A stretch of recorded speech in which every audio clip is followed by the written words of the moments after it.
Ladies and gentlemen, big hairy news.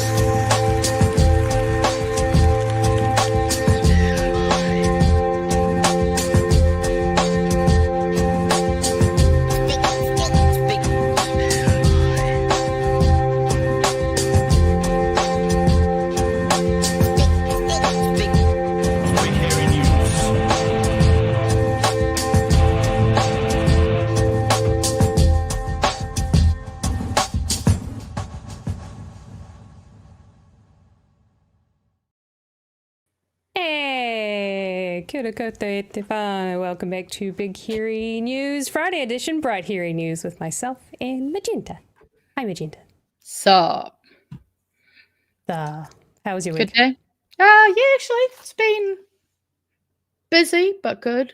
Yeah, doing a lot of volunteering. Went down and went to a meeting at Tamitha and Julianne's office. And Cool. the day that I fly back from Dunedin, I'm going to be going pretty much straight to the Wellington office. I'm going to be packing Tamitha Paul's merch that she just dropped because she Ooh. is now the candidate for Wellington North, I think we're called, yes. So that'll be fun. I'm looking forward to that. What about you? Do you have any pictures of what it looked like, the merch?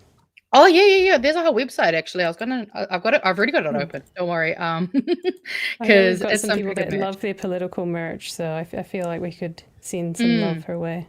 And it's also For sure. great because it's not just t-shirts, which I think sometimes, don't get me wrong, love me a t-shirt, but you know, it's nice to have other options. So this is her Tamitha Metallica.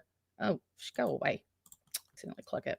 And then she's got this print, which is 1 ounce by the Bloody Samoan. So he's gone and made this amazing image that you can purchase here on the Very cool. website. Love it. And she's also got her other two prints, which is Queenie o Te Ao and Queenie o Te Ngako, which they're pretty cool too. So That's very cool. right, stunning. Like a lot of awesome details too. Like the longer you look at these ones, the cooler they get, in my opinion. So yeah, they're going to be Sure. sent out on the 9th of December. So if you want to get your orders in, go to tamithapaul.nz/store and you'll be able to find all of that goodness. Very cool. Yeah. Sorry, I'm playing with the mic settings. You're fine. Oh, Chat. guys, I got into the mainframe. I can play with the comments now. Yay! I got out of the matrix. We good. I will send out Yeah. that link for everyone though too. Yes, definitely do that. Yes, do tell us volume levels, all that sort of stuff. Keeps me and my editing happy because then I don't have to do more work to fix it later. Ideally. Yeah, well, I hope everyone's good in the chat. I hope you had a wonderful week. I hope you're looking forward to a wonderful weekend.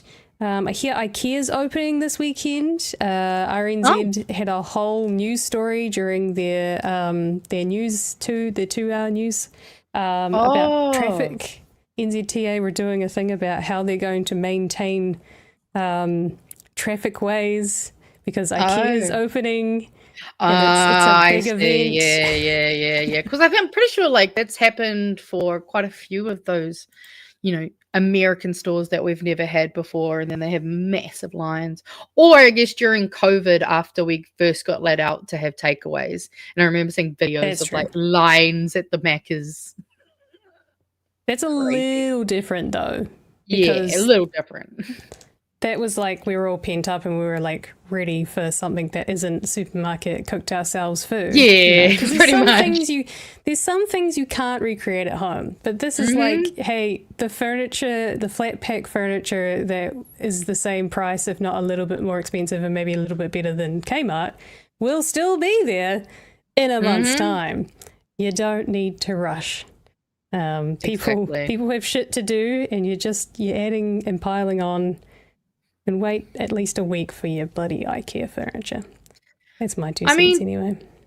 if we're going to get real deep on it, I do think that we need, especially as a country, we have gotten a bit too keen on the trends, eh? Like all the fucking fruit-shaped ice creams that are being sold at every supermarket and dairy at the moment because they're all on TikTok, Mm-hmm. and everyone just wanting, not wanting to feel that FOMO and then spending money. Like, why would you spend $4 or $5 on a stupid ice cream that's like kind of meh when you could spend that, I don't know, on, well, $5 doesn't get you much, but maybe a couple of loaves of bread or something, It's definitely something that I think Kiwis get a bit too keen and all like, oh, I don't want to miss out. I want to be able to say I did it. Yep, Dubai chocolate. That's the other one. That's the fucking other one. Mm. And they're like, is it the same one as like pistachio chocolate as well? Yeah, Was the other one? Well, yeah, because that's what the Dubai chocolate, I believe, is like a mix of pistachio.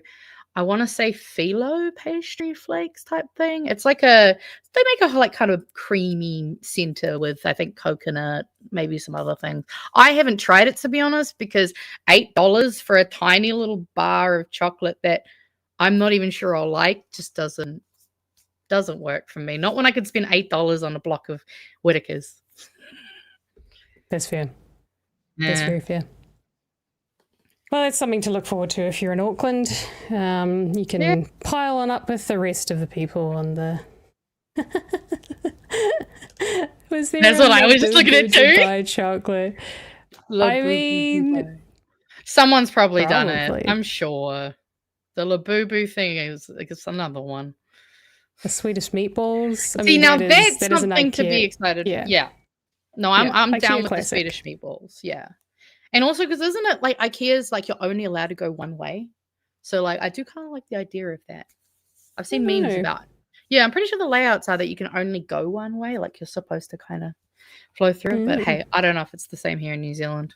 I'm in Wellington, so I won't get to go to it.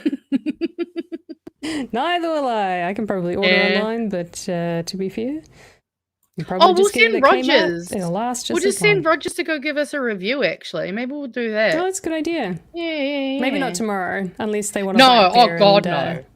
Nah, he's also been doing 13-hour days this week. So, he wasn't on Aotearoa tonight this week because he's being a very busy boy working for his corporate overlords. Yes, fair enough. I would, yes, I agree. Right, before we get on to today's exciting stories, we need to do a bit of an announcement for the store has been updated. Yes. Oh, did he change? Did he change it? I think he said he's changed it.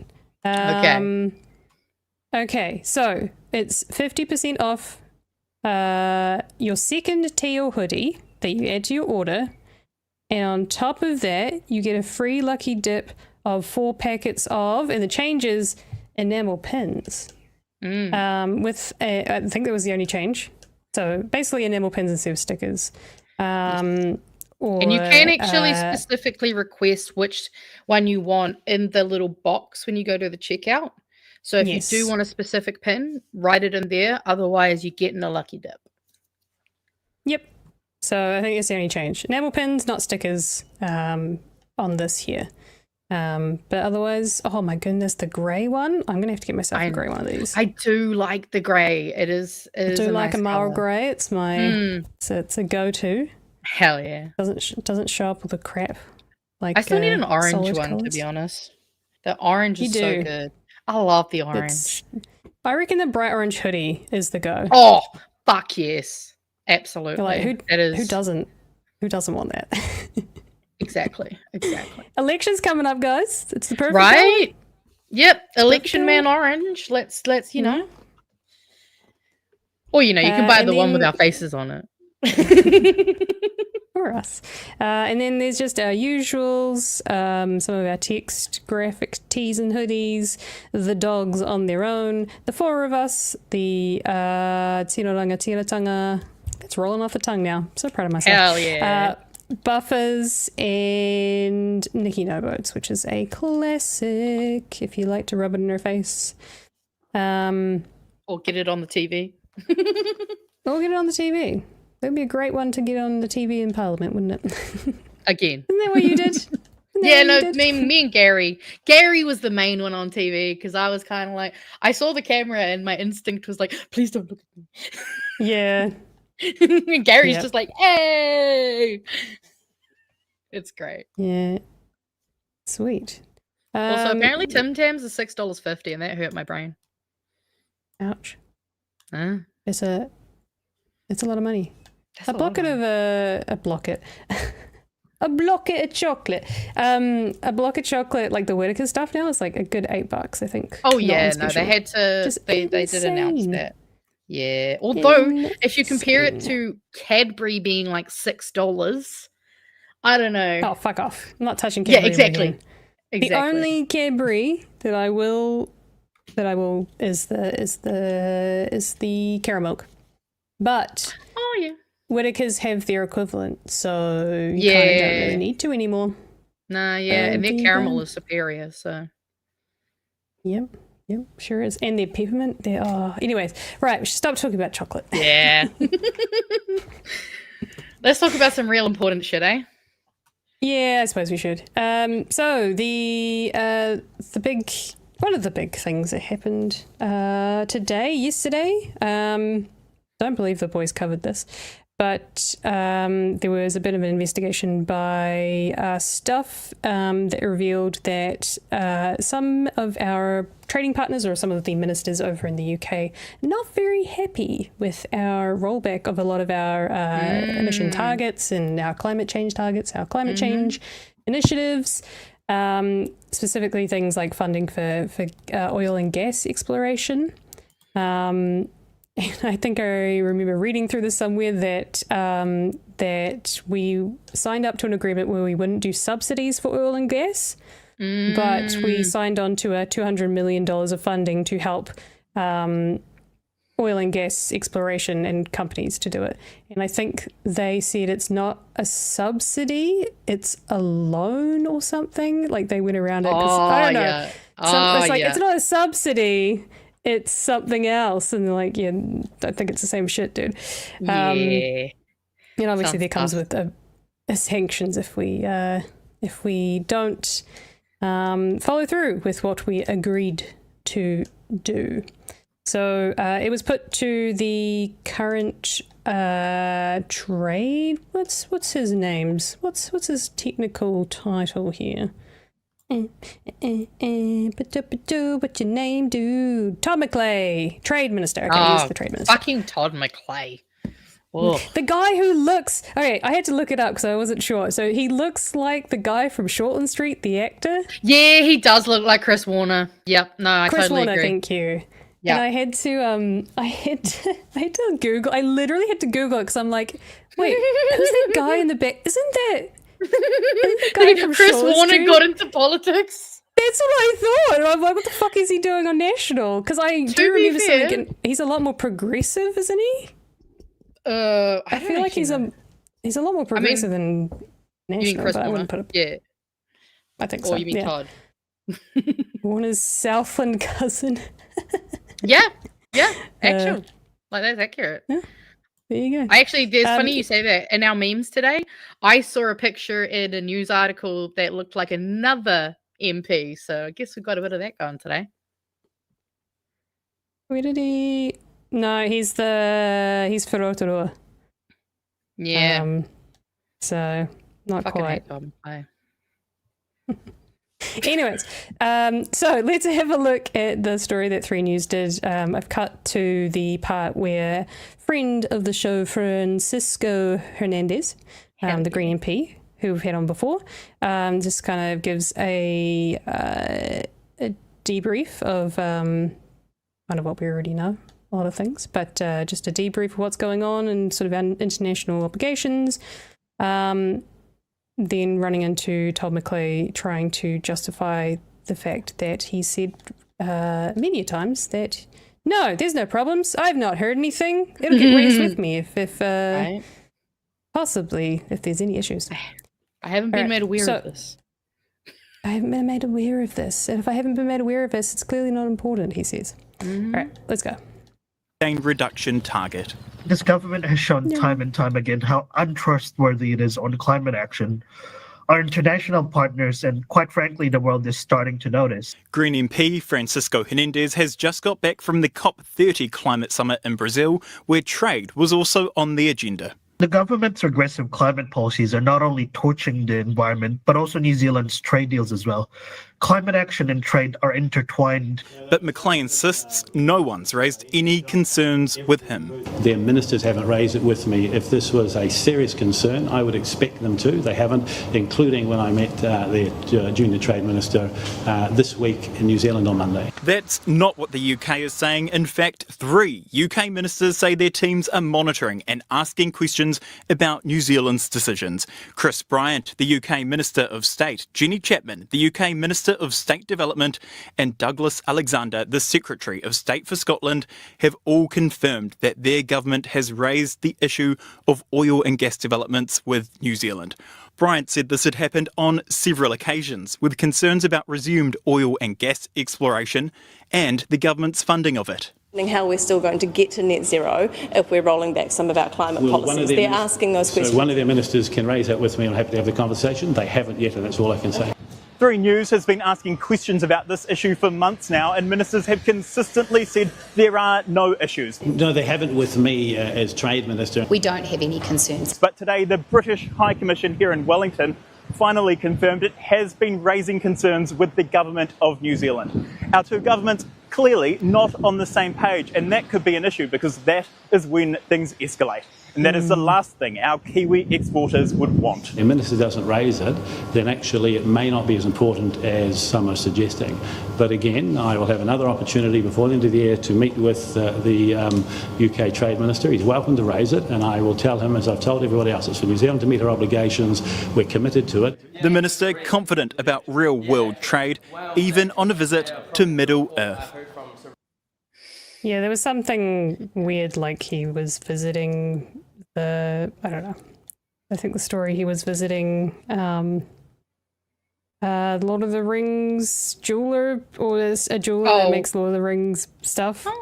Not with a workshop or anything like I don't that. know. I love how they just wherever they find the minister, they just thread that into the story, which, I mean, it's journalism. It's what we do.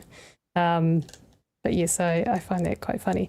Someone said in the chat basically exactly what I was thinking. They haven't raised it with him, they've been raising it with other people. So who have they been talking to, and why have they not been talking to our trade minister, if that's the case?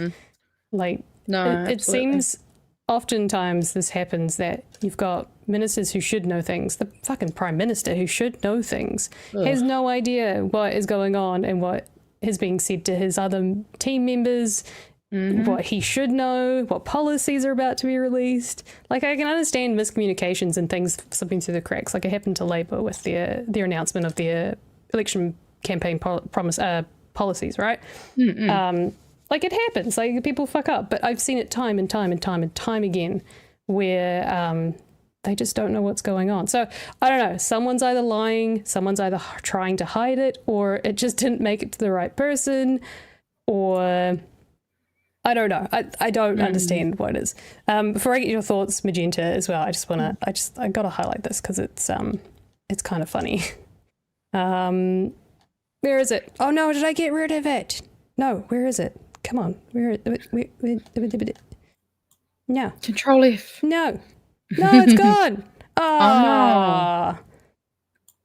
What happened to it? Rude. Oh, there it is. Oh, yeah. There it is. I found it. Hernandez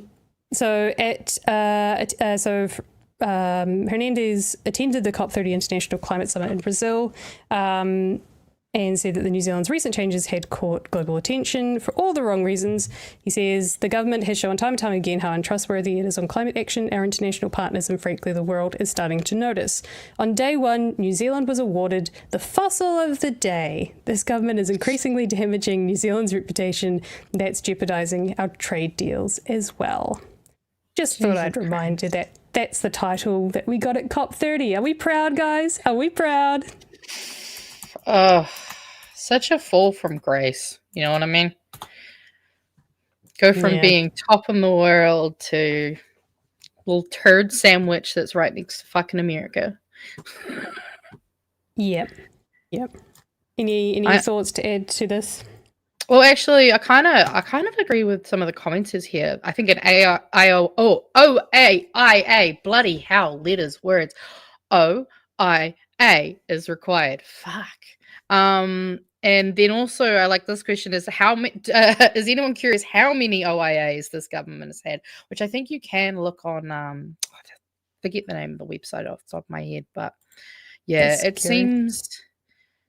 I mean, to me, actually, I mean, this is probably because I've also been looking into some interesting investigative journalism about Neuralink and Elon Musk. But there's a theme where it's like there seems to be so many areas where so-called communication just gets lost, drops off, doesn't make it to someone. Either your chain of command and communication is fundamentally broken and needs to be looked at, or you're trying to obfuscate so that you can get away with lying. Like, those kind of seem like the main two possibilities, especially given, like, we've seen a lot of Atlas Network plays that are very much the same thing of just, that's all they've done since they got into fucking government, is just do something. The world and people go, hey, that's a really bad idea. We don't like this. And they go, oh, and it's just, yeah. I also don't trust Todd McClay as far as I could fucking throw him. So, I mean, even if they did try to talk to him, I don't see him actually doing anything to productively help them. All he'll do is follow along his little bum boys in the National Party. Go try to hang out with all the cool kids. Yes. Yeah. The cool kids. Right? They're very cool. 45,000 OIAs annually. Interesting. Is that an average? I'm sure Kiwi South will let us know. I'd love to know what the last couple have been. And actually, this one's a really good point, is that no government minister went to that conference either. Only Greens, Labour, and Jacinda. So if our ex-Prime Minister can fucking go, and our Green Party members can go, again, this is another example of, especially Luxon, because he is supposed to be the fucking Prime Minister, like, this is an example of him not leading a government very well. He should have, if he couldn't go himself, he should have sent someone. Fuck, send Todd McClay. Like, just anyone. They did send Simon Watts. I think they did send Simon Watts, but I think he was like the only one there. Yeah, he did go. And he did go. I don't know how on earth he showed his face at that, but I think he was the only national MP that went, as far as I understand. Everyone else was like ministry or, like you said, Greens and stuff like that. So still pretty disgusting that, like, Keir Starmer, who has a lot of critics at the moment, fairly, was like their like big speaker basically, and like these things are coming from his government too. But like Keir Starmer went, like, it's, I know, surely it's we could have, pretty poor. Come on, guys, you know, like.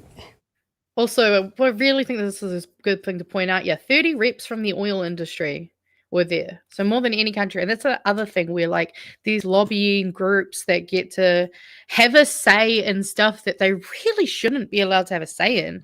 They are absolutely biased. And it's just, yeah, it's frustrating to also watch our government just be real chummy chum with old orange man, and not the cool orange man, the bad one. Apparently we're getting close to previous governments in terms of requests. Okay. Well, in just our one term, we're only 2 years through. That's concerning. Looks like we sent about 79 people through. But yeah, off my very quick search, I can't see which ones went. But yes, Simon Watts did go. Yes. But I don't know how the fuck he ended up going to that. If it were me, I would have had my tail between my legs. That's for sure. Well, I think apparently if he did go, he would have been back early because he went somewhere on Tuesday when they announced the regional council fucking news. So I guess he showed up, showed his face, and then buggered off. No, this is like a good month ago, so it was like a week-long thing. Yeah, the only thing I can't see, so I don't know if if staff have got this information. They haven't said where the sources come from. It's not a leak. It just says stuff can reveal. So usually they would say if it's an OIA. So I don't know where this information has come from. So that means there might still be OIAs to come. If there are, that's like, we got some nerds in here that love themselves an OIA. Yeah. So I'm sure the Discord submission channel can get on to some of that. For sure. Right. Well, I guess we got memes. Yes, actually, turn. I'll take us through our quick little TLDR. There wasn't much, honestly, this week. Speaking of Keir Starmer, we have but if like someone's pointed out the blue steel that Luxon is pulling, which then brought this beautiful image. You. Yeah. But yes, it's very blue steel. Obviously Mum Dani and Trump has been a huge meme this last week, and I love this picture, honestly. It's so good. When I saw that clip, I don't know if I said this last week. When was it? Must have been, no, it was last week, right? I don't know. Things move so quickly. I literally had to say, is that real? Because it just is absurd to yeah, no, there's so much AI video out there at the moment. I totally do not blame you. That's what I mean. My reaction to this sort of stuff should not be, is that a real thing or is that AI? But everything is so absurd that I just question everything now, that I'm like, I don't fucking know. That seems even more crazy than what we've been seeing recently. But no, I totally agree. I actually saw an interesting video talking about some of the new AI that I believe Google has brought out that has actually really brought the bar up, unfortunately, and probably is going to start tipping us into a point where we kind of have to question everything we see. So it's annoying, but it is what it is. Obviously, Chippy and Keir Starmer seem to share some values. This is great though. This is from someone who follows Tanya Waikato, but Erika-noia, an irrational and unjustified fear, distrust, and suspicion of maps and lists that is influenced by racism and presents as feelings of disgust. So I thought that was very good. And obviously, we had Tam announced for Wellington North. And also, just for more of a quick Wellington thing, if you want to go to a meeting about the second tunnel that they're proposing, the $3.8 billion transport plan, Mount Victoria, Tuesday, 2nd December, 7 to 8 p.m. at St. Joseph's Church on Ellis Street. It's a weird name, that one. I think it must be Ellis, but yeah, if you're interested. Ellis. Yeah, I'm not sure, but yeah, that's... And then I guess we could look at a couple of normal memes, since why not? Go on. People, how do you stay so calm and level-headed while everyone else is freaking out over the economy? Me. These people have no idea how to live without money. They're what's called new poor. We're old poor. And that's how I feel all the time. For sure. This one kind of fucked me up, and it's a little spicy, but it's unfortunately real accurate. And see, that's the face that I pulled when I read it. And I don't like it, but it is true. And it's something that is, I see the one on the right, and all I can think about is people trying to distinguish between like pedophilia versus whatever the one is. Yeah, like if they're preteen and above, and how there's technically a tier. I'm just like, oh, it's disgusting. If you're having to make pedophilia a tier list, like, I think you've already lost. Well, actually, it's not pedophilia. It's actually, I can't remember what the other one is, but it's gross. You shouldn't need to know that. No. I don't know where this whole if things are free, people will take more than they need concept came from. I have free water and I don't abuse it. Most people don't fucking drink it. I've had free gas and didn't overuse it. The people overusing resources are not poor people. It's fucking Jeff Bezos. Hey babe, send me a dick pic. Now this is the kind of dick pic that I would be happy to get unsolicited. Just to clarify, it is a pic Oh yeah, of a David person, Seymour. David Seymour. Some Yeah. people would like to call a bit of a dick. Just a bit. Fuck, he's a massive dick. And we might as well end on this one from the Yeehaw Boys. Whoa, are you sure? Let's not be radical. Maybe take an internal poll first, or like give it to someone else to do. Chippy just does seem to be a little pulled back from some of these issues at the moment, and I don't blame some of us for feeling like that's a little bit of a red flag. Yeah, it do be like that. Hey. I saw right. Underneath Craig's post about running for Wellington Bays. Yes. There was a great there was a little thread of two people going back and forth, and one person just being like, how can you justify this? Why is he running against Julian Genta? That's like such a stupid strategy. And then the person was like, look, this is democracy. That's the way it works. You wouldn't expect the Greens, if for like a Labour seat, you wouldn't expect the Greens to just go, oh, well, that's a good lefty seat. Like, you'd expect them to put up a candidate. Can I actually? Because that's not factual. When it came to the by-election after Takutai died, the Greens purposely did not put a candidate to run for that seat because they felt that seat belonged to Takutai and should be taken over by who her replacement was. So technically the Greens have done that. And I think that's why a lot of people are like, hey, you know, there are certain parts of thing. I also think it's just because a lot of people have pointed out that like Craig is so good, he would probably be strategically better in a different space. So I can kind of see where that argument comes from. But at the same point, he's running on Wellington Bays, which still got to get used to the new names. I don't like them. But hey, this at least we got them in. This is the general sentiment. Seats belong to no one. They belong to the people. People vote for who they vote for. Just because Greens and Labour are on the left doesn't mean that they're one and the same. That's why we have MMP. You can vote for the MP and you can vote for your party 3 vote. times. So, the Greens are better than everyone else. Fuck you. But like, I mean, Chloe's a great example of that too. You know, there was probably I actually don't know who she took over from, but she won it. Like, she stood in a seat that, you know, we'll see Kahurangi also. I assume she's going for Central again. Going up against what has been Labour's or Duncan Webb's seat for the last 3 terms. She's going to, I assume, go up again for that. So have they announced who's replacing Duncan though? No, they haven't. I don't imagine it'll be till the new year. But there is the AGM, so it could be. But yeah, it has to be decided by the members. So until then, I don't know. Yeah, interesting. There's so many different announcements. Like everyone seems to be announcing on such different days and times. I'm just like, I don't know when we're supposed to have info. Yeah. But yeah, that's all. That's all my say. Just I agree. There are fair criticisms of Labour and their strategy. I don't fucking know what is good strategy or not. Sometimes I've changed my mind when I've seen the results of the strategy.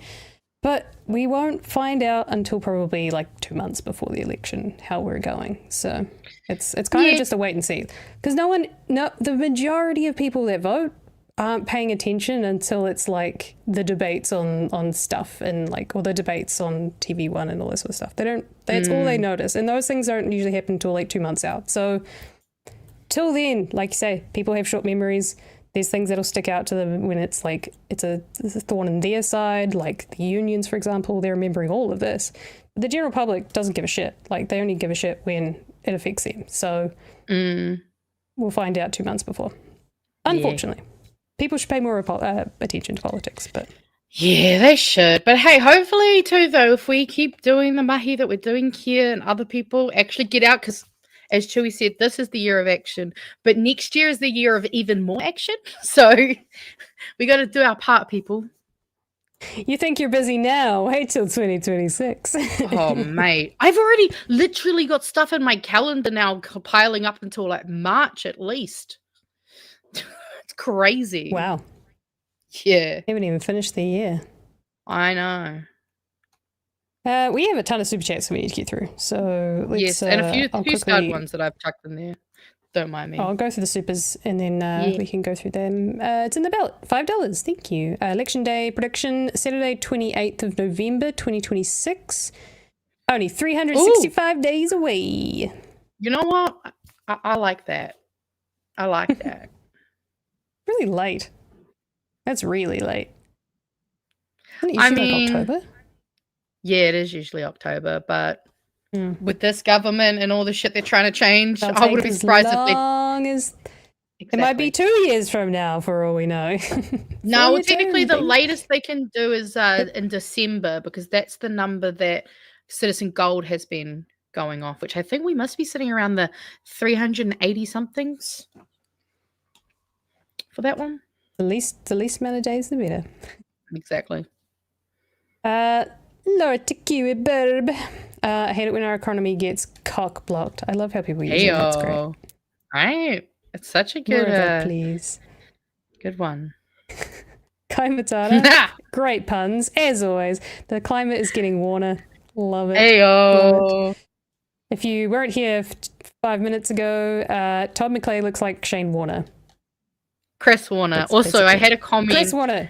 No, wait, who's to Shane go with Warner? this. Wait, who's Shane? No, isn't it Shane? Wait, Shane who's Warne? Shane Warner? Shane Warne, maybe. I think there's a Shane Warne. But yeah, I like this There's a comment Shane too. Warne. Yes. Yes. Sports guy? Yes. Yeah. Yeah, he was the cricketer that died, unfortunately. That's the one. I knew it was a sports Yeah. thing. But I love this one. Chris is literally just an immortal vampire that subsists on fictional hoes at this point. And he really is. Like, I don't know how they keep that guy going. Kai Matata again, $5, thank you. A reminder, Australian Labor banned Candace Owens. Our Labor didn't ban Posey Parker. Do with that what you will. Well, the facts are the facts. Interesting. Rich Ray there for $10. Thank you. Wanting Ems and Magenda's opinion on the government's changes to the drug driving laws, which will catch a lot of medical cannabis patients who drive. A lot of them are dreading the law changes. I actually only saw the headline. Magenta, did you look into it? Oh, I mean, I've been across this stuff since Australia has been doing it, but I also believe that's Mr. Alex, because obviously they've changed everything on YouTube. So kia ora, Mr. Alex, thank you for that. Yeah. So for me, I'm obviously on the side of a lot of people where I'm like, actually, funnily enough, I was listening to an interview where they're talking about it, and they're like, see, the issue is not necessarily having that kind of drug driving law. The issue is that the technology and the things they use to test that aren't really good enough, and that's where the issue kind of comes in for me as well. Is like, it's also, a lot of people bring up the medicinal weed. No one seems to point out also the fact that what do ADHD people take? A derivative of methamphetamine. So there are a lot of medications that we take that can show up on these. Like, I remember when I was working in the kiwi fruit, like there were a lot of people who they were surprised that certain medications they were taking ended up showing up on certain drug tests. And so I think that's the main issue, is that, like, to just go and put a like blanket thing where you're going to use something like, again, with cannabis, it can take, especially if you're a full-time user, it can take up to 30 days to get completely out of your system and be non-detectable. And so that's where they need something that actually can test levels. And also there is kind of another more complicated fact of, obviously, everyone who uses medicinal cannabis has different tolerances. Their biology works differently. Like, such a complicated, I guess, thing in general. So I think it's kind of just a poor idea, because they're not going to implement it properly, and all they're going to do, I mean, hey, I guess we know why they've been expanding prisons. I mean, we've seen what they've been doing in terms of putting more money into prisons. We know they hate brown people. Like, it's just yet another way to try and just oppress the poor. This is class warfare, Fano. Yeah, so that's my thoughts. Is nah. Because I also don't want my ADHD friends getting fucking pinged for meth. I don't think it does. I think it doesn't show up as meth. It shows up as amphetamines, I think. Yeah, amphetamines. Yeah. But in theory, that should be a fairly easy one to get dismissed. But I don't know. But yeah, like you say, the drug tests we have are not exactly the best, especially the like roadside ones. Oh then yeah, they take you into like a van and then they do like a proper blood test or whatever. So well, they do blood tests I know for alcohol already. I'm not sure in terms of. I haven't actually checked in terms of. Well, they can't obviously do anything with a breathalyzer or anything like that. They actually have to do like a proper test. They can only do that to get you to step out the car to take a proper test. But they're not just gonna be like, oh, you blew too hard, like you're out. Not quite. That's how what it he works, said.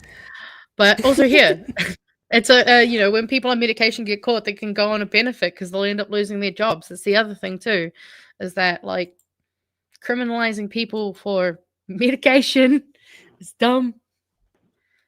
It's and you sit as a swab. It's just like a tongue scraping thing, from what I've seen, and they're useless. Yeah, it all has to go through a lab essentially. But still, that would be quite traumatic. Like for someone like me who's like, Magenta knows this. I'm very like, I'm very vanilla, and I'm like conservative little white girl that's like, I don't want to get in trouble. That would be traumatizing for me, but you know. Oh, for sure. Feeling like you're in trouble when you've done nothing wrong. Like, I feel like everyone already feels like that when they see a cop car near them. They're like, I know I haven't done anything wrong, but look at my speed, 98. Oh my god, I was almost at 100. Oh no. Oh no. Oh, Gary's brought up a really horrifying point. Dr. Green and himself are wondering if the cops are going to test everyone leaving J-Day. Auckland 6 December. I mean, I don't know. Well, does it come in fast enough? I doubt it'd be this J-Day, but hey, that's not to say that they won't be kind of targeting those types of events. Interesting. All right. This one was not on the docket, but it I saw it way too late. But definitely worth touching on because we've talked a lot about school lunches. But the school lunches funding is going to be tied to attendance. Oh, fucking hell. Yeah, Are you fucking kidding me? All right, I'll just don't mind me. I'm going to mute myself in case I need to yell. Hold it in, Magenta. It's gonna all make sense in a minute in the worst way possible. Okay. So funding for lunches at almost 300 schools will be tied to attendance next year. The change will affect lunches delivered through the so-called internal model. The model covers schools that make lunches in-house or get them from local providers rather than relying on external suppliers like the School Lunch Collective contracted by the government. So if you didn't see the changes, for term 1 next year, they're bringing back the old suppliers, which range from, like they say, internal providers, so in school, and then also local providers, I think there was one that was like up in Nelson that was like a local cafe that made all the school lunches. And when they lost the government contract, because the government, scrapped them all for Compass, right? And they fucked up and they didn't deliver. That cafe, I believe, actually went out of business or was very much struggling because they lost, obviously, their biggest funding mechanism. So they are bringing back, I think it was a list of 30, and a good number of those were previous providers. And then all the others are, the School Lunch Collective. So in term 4, internal model schools... actually, no, there was this term. Never mind. So 2026, they'll join the intermediate and high schools in the lower cost program instead. So there's a bunch of things. There's a lot happening. It's just, there's waves. Are they still doing the Peter Pit thing for the South Island? I think they are still. Subway and Peter Pit are doing one of them. Yeah, South Island. Yeah.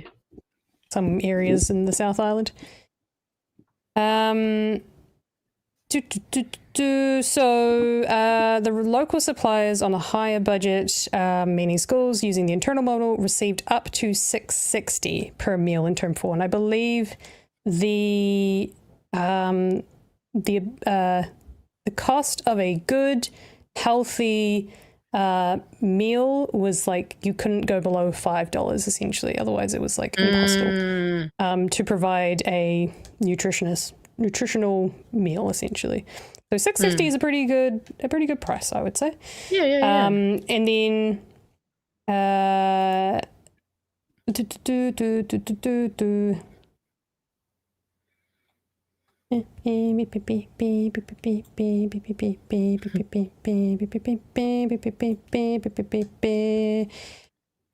is what I'm looking for. Right, last week the Ministry of Education elevator music. The Ministry of Education announced all schools using the internal model in 2026 will receive $4.51 per meal.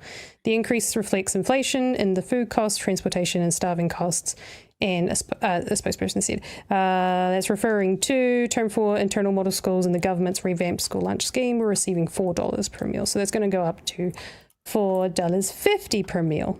From term 2, though, funding will be reduced by up to 10%, which is 45 cents a meal, to reflect the attendance. Internal model schools will be paid a minimum of 90% of the student roll, so minimum 90%, even if actual attendance is lower.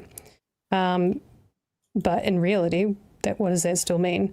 If school attendance is more than 90%, internal school model schools will be funded for the additional students attending. Asked when and how the ministry would alter funding payments to reflect attendance, he said that would be worked out later. Obviously, everything's just kind of surface level. Don't really think things out, and then here's the details. It doesn't work. In a statement, David Seymour said the change will bring internal model schools in line with schools relying on external providers. Or these suppliers are paid based on the number of students mealed ordered each day. Tying funding to actual attendance is a common sense way to make sure taxpayers aren't paying for lunches that aren't eaten, while still ensuring every child who turns up can get a healthy meal. This is consistent with the wider changes we've made to the external model, where schools can now order on demand instead of being forced to take lunch for every student on the roll. That's fair. If you can do that, if you're a big external company, that makes sense. And if you can do that, that's great. Earlier this year, school lunch collectives' daily deliveries had decreased from 130,000 to 106,000 as schools cut their orders. Why? Why did they cut their orders? Because my assumption is, with, anecdotal evidence or, they probably, this is my assumption, they probably cut them because no one was eating them because they were shit, literally. Or burnt, or got plastic in it. Oh, burnt, yeah. Horse meat was was that a thing? I don't know. I know they had the... Or really bad, awful kind of meat type stuff, not even decent meat was getting put in them. That sounds right, I though. believe that. Yeah, but just there was shit in them. It's fucking plastic in them. So is that because of that? I don't know. Maybe I should read the link. But anyways, we'll carry on. I'll overlook it in a minute. So principals respond saying, the change is disgusting. We employ a team that produces the lunches, which works extremely well for us because we can't integrate it. We can integrate it with the curriculum. That's great. Cross-curriculum, that's what they want. They want learning in context and social sciences and math, and they want them all connected, which is good. At Arakura, we have an extensive Marakai food garden. Horticulture, there's another one. And we do learning around the garden. We teach healthy, nutritional eating. The children learn about weather and the context of what the garden needs. It provides really rich learning opportunities. Continue with this model. Mila and her team worked out the absolute minimum per meal cost they could feasibly achieve was $4.80. That was up to $2.20 less than they're currently receiving under the higher cost program. With the inflation adjustments, next year's allowance of $4.51 isn't far off that. So that's $4.80 is what they're trying to get to. But if attendance is below 90, that cuts the meal per cost to just over $4. So we're looting, the shortfall of about 80 cents per meal in terms of what we can afford. Over a year, that adds to more than $20,000. It's a huge amount for a small school like ours. And obviously there's a lot of criticism to this. So yeah, it's kind of this idea that it's like a carrot and stick of like, well, if you want your funding for your meals, you gotta get your kids to turn up. But kids don't. 10%, like 90% attendance is really fucking hard to do. Like most schools do not get 90% attendance, especially in your term 3s and 4s.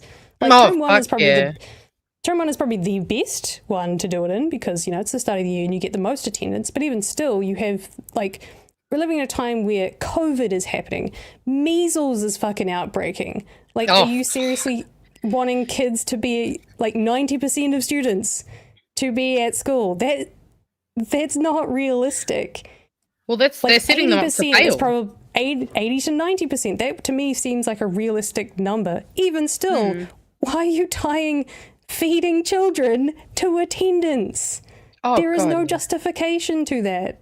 Like, this whole taxpayer funding bullshit. Like, if they have set funding, then they have the ability to plan ahead. They can be more efficient with that money. They know how much money they're going to have for the rest of the year. They know that they've only got $4.50 to feed for each meal. And they go, cool, that's 30 cents less than what we would prefer, but that's not too far off. We can make that work. We'll spread it out over the year. Some meals, if they're making it internal, then they don't have to make, every single meal that day. If they know they've got 10, 20 kids missing, for example, they can hold that for something else. Also, I've learned as well that a lot of in the low socioeconomic schools, they take leftover food meals to the family. So you're not only feeding the kid themselves, you might be feeding their brother, their sister, their family at the end of the day. And like, why wouldn't you give them the extra meals? You're feeding people. Like, it's a bare minimum. This government doesn't want poor people to be bleeding the government dry by not only feeding their children, but feeding other people in their houses. Like, that's the thing. This is all, I don't know, it stinks of this, like, you must work for your meal by coming to school and then you deserve to eat, rather than kids need to eat. It should just be there for them. It shouldn't be this, like, setting a threshold.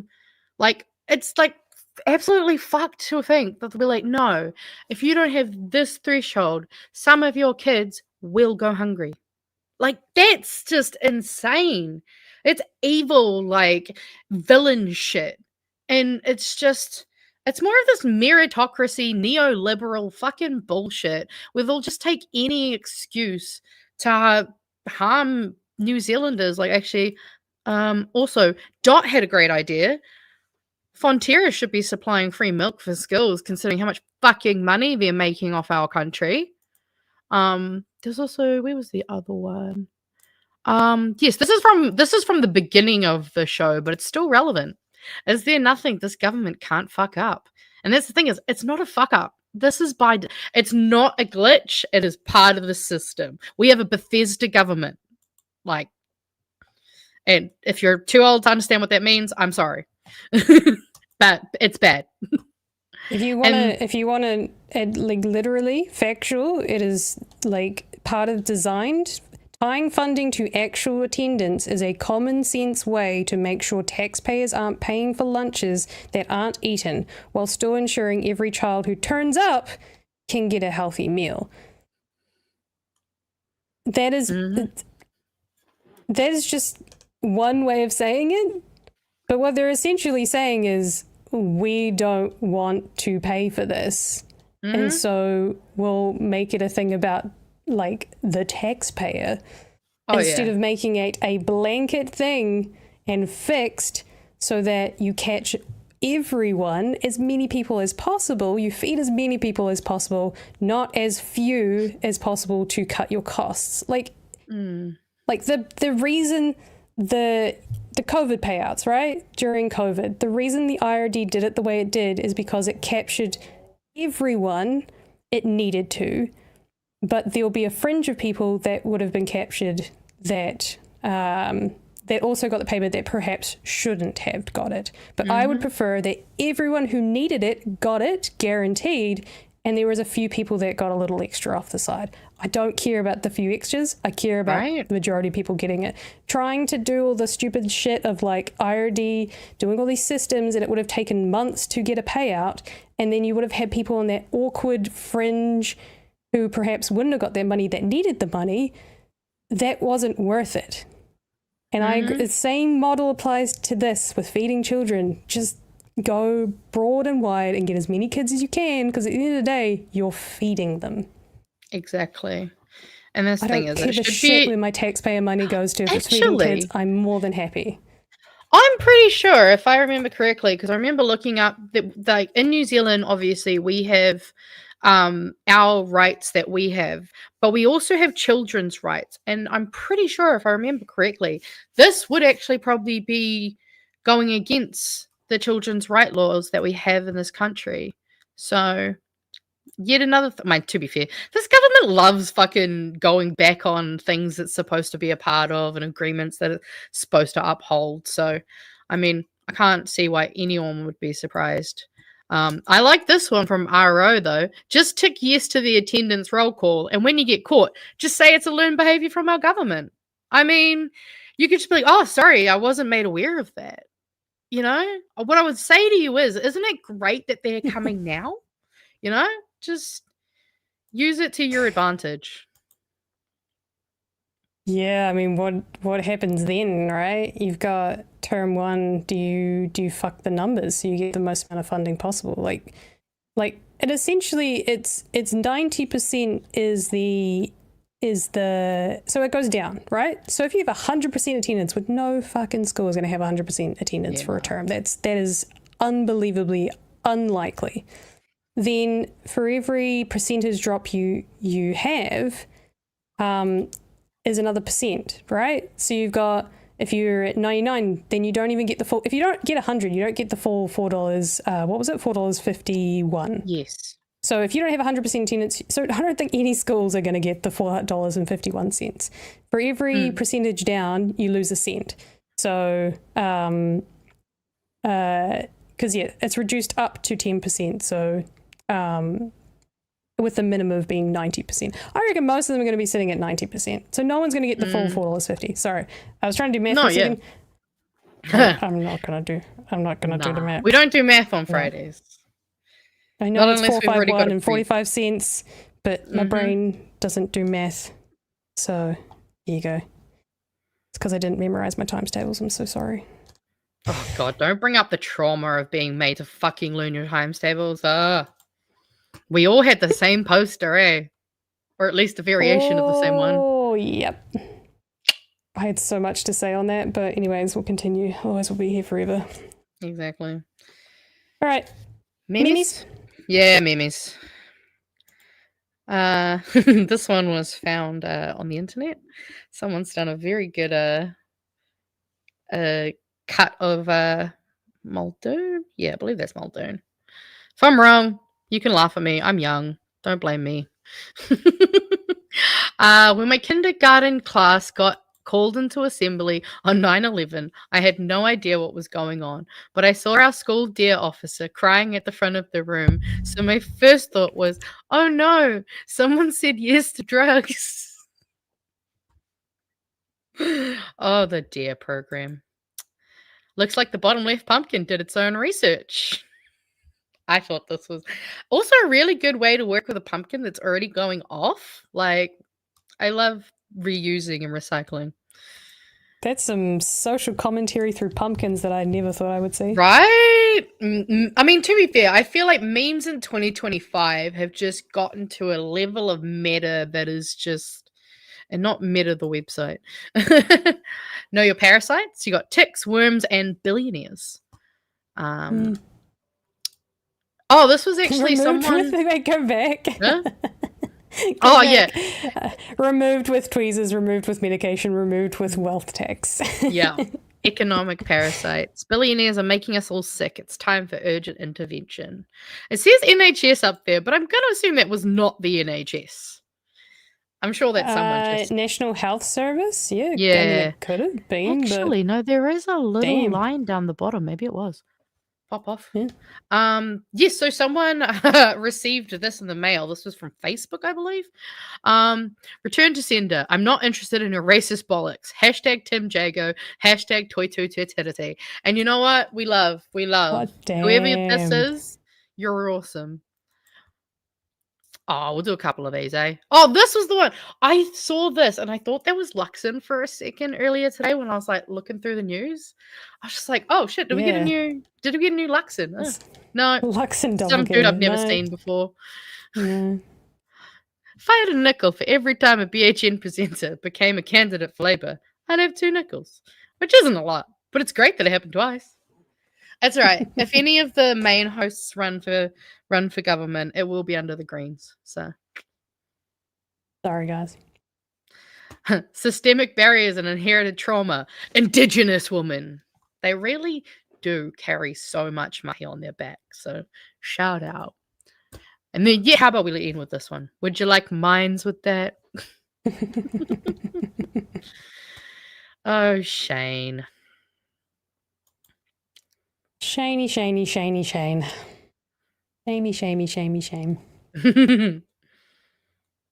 Right.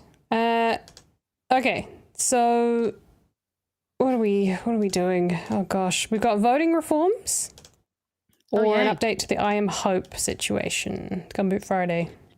Oh, yes, I did hear about that. Oh, I saw it. Let's do this. What are you feeling? Yeah, go with your gut. Because we've talked about it before, we probably need to update le people. So I Am Hope's ministry contract for Gumboot Friday gets the thumbs up. I think this is a story, okay? This is not good, not bad. I think it's a meh. But it's good to kind of look at some of the stuff that was brought up in this as well, because there's some interesting things I hadn't considered before. So a year after criticising the government's rushed procurement process for the Gumboot Friday mental health initiative, the auditor-general now says the contract is being managed properly and in line with good practice.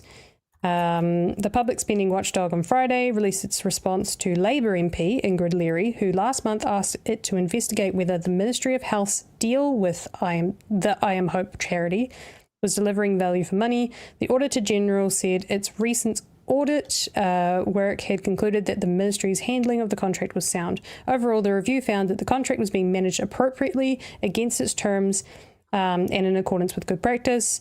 Under the arrangement, those under 25 and under can book free counselling services through Gumboot Friday platform run by I Am Hope, founded by comedian Mike King. The audit found the ministry had developed a contract management plan, was receiving regular reports on counselling numbers and sessions delivered, and had clearly defined payment milestones. No complaints about the services had been lodged with the ministry to date. The Mental Health Minister and Director General of Health also received a full review of the scheme's performance before deciding to renew the contract in July. Watchdog would not launch any further investigation unless new information came to light, but advised the ministry to consider using an independent probity auditor for any future major procurement. The Auditor General's office also noted that it would not examine the internal practices, such as remuneration, of I Am Hope itself because the charity was a private organisation. And that's in referring to the salary increases. I don't remember exactly what they were. Oh, yes, I know. They were quite high. I know there was a lot of there was criticism. massive salary, of the CEO and things like that. I think it was in the millions. Don't quote me on that. No, it wasn't. Sorry, take that back. It wasn't, but it was crazy. The numbers were crazy. I don't know if anyone remembers. Don't quote me. It was like 250,000 went up to 500,000. Yeah, 500,000 sounds about right. I think I do remember being around the 500k because it was quite high. It was something crazy high, and it was definitely doubled whatever it was before. And there's some weird thing about split roles. Anyways, that's what that's in regards to. So obviously they can't comment on that because its internal processes and things like that. But I still feel like that perhaps should be somewhat investigated. But I don't know, it is what I it guess is. this is the hard part when you funnel government money into private entities. Even if we know Mike King is a Kiwi. Yeah. In theory, though, if it's a charity, it should, all its finances will be public. So that's probably how they got that information. But how they use the money is not under scrutiny as such. How they use, like, remuneration is not under scrutiny, if that makes sense. It's only the terms of the contract there. So, like, for example, if they can make it work with the money and increase salaries, then, or they can show that the salaries come from other sources, not the government contracts, there's, like, ways around that as well. Yeah. But the thing I want to come back to here is the independent probity auditor for any future major procurement. So I looked back at something, and there was something called like an opt-out clause that they used because of the way that the contract was procured, right? So opt-out clause used to justify lack of procurement process for the Gumboot Friday funding. This is back July 25, 2024. Right. 25th of July, 2024. So government announced in May that I Am Hope Foundation will receive $6 million for 4 years to provide counselling services for 5 to 25-year-olds. The funding was already pledged as part of the coalition agreement last year. Documents obtained in the OIA show health ministry officials struggling to find ways to make the contract compliant with public procurement rules. We acknowledge that the open competitive process has not been used, and other non-governmental organisation, mental health and addiction service providers consider this to be an unfair process. Deputy Director General for Clinical Community and Mental Health, Robin Shearer, wrote to her boss, Director General Diana Sarfati, in June memo. Because the government had directed the ministry to fund the contract without going through the usual open tender process, an often used exception, known as Rule 14, was not appropriate to use in this instance, as there are other organisations that deliver youth mental health services. And essentially they used it because they said that they already had all of the processes in place and they were able to scale up quickly, was kind of the way that they got around it. Later in October last year, headline, unusual and inconsistent process to justify the $24 million Gumboot Friday contract. Auditor-general finds. So several aspects of the process are unusual and inconsistent with good practice. Ministry of Health officials were put in a difficult position by the coalition agreement to fund I Am Hope, but they should have provided better advice on the rules to the minister. The analysis appeared designed to retrospectively justify an outcome that had already been decided. Established conventions generally discourage ministers from directing the public service and making contractual decisions. It is for ministers to make overarching policy, such as an intention to fund counselling services for young people, but it is for the public service to ensure robust, fair and transparent spending of public money, including selecting a supplier and ensuring value for money. The situation created challenges for public officials and for transparency, value for money, and accountability for public spending and more generally. He found several aspects of the procurement process were inconsistent with good public procurement. Where have I heard that 1,000 times?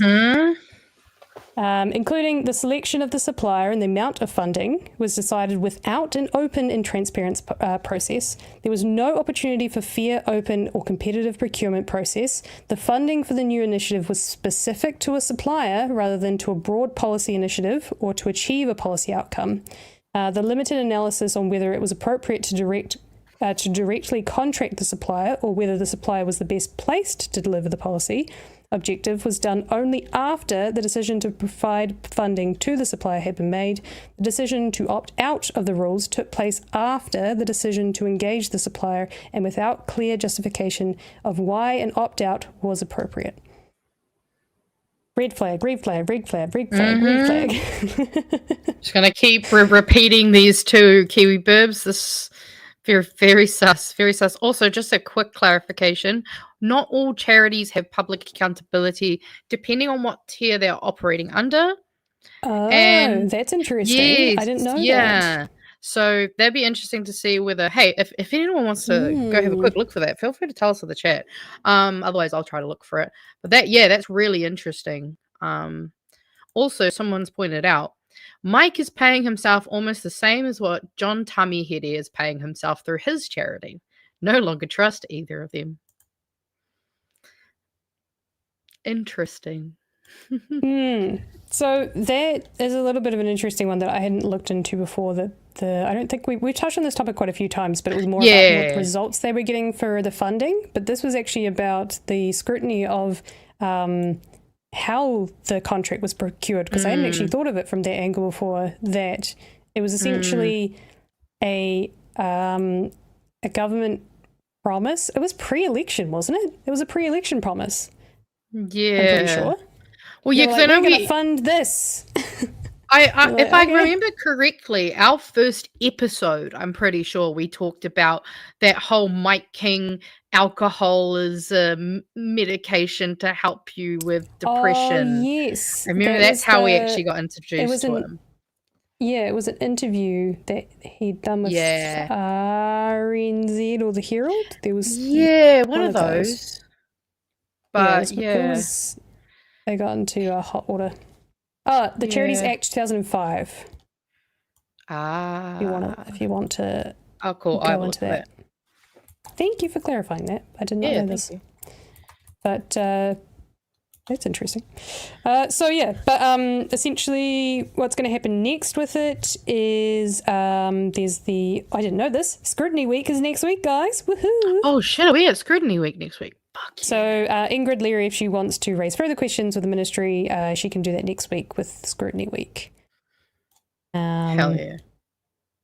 Yeah, so supposedly they're fulfilling the contract as they're supposed to, but I think it's just kind of an ongoing saga under this government. I say this in a I'm not sorry kind of way, but like I pity them in a way, because it's just like it's another ongoing saga that just keeps coming back. Coming back. They do it. It's by design. They're trying to fuck with everything.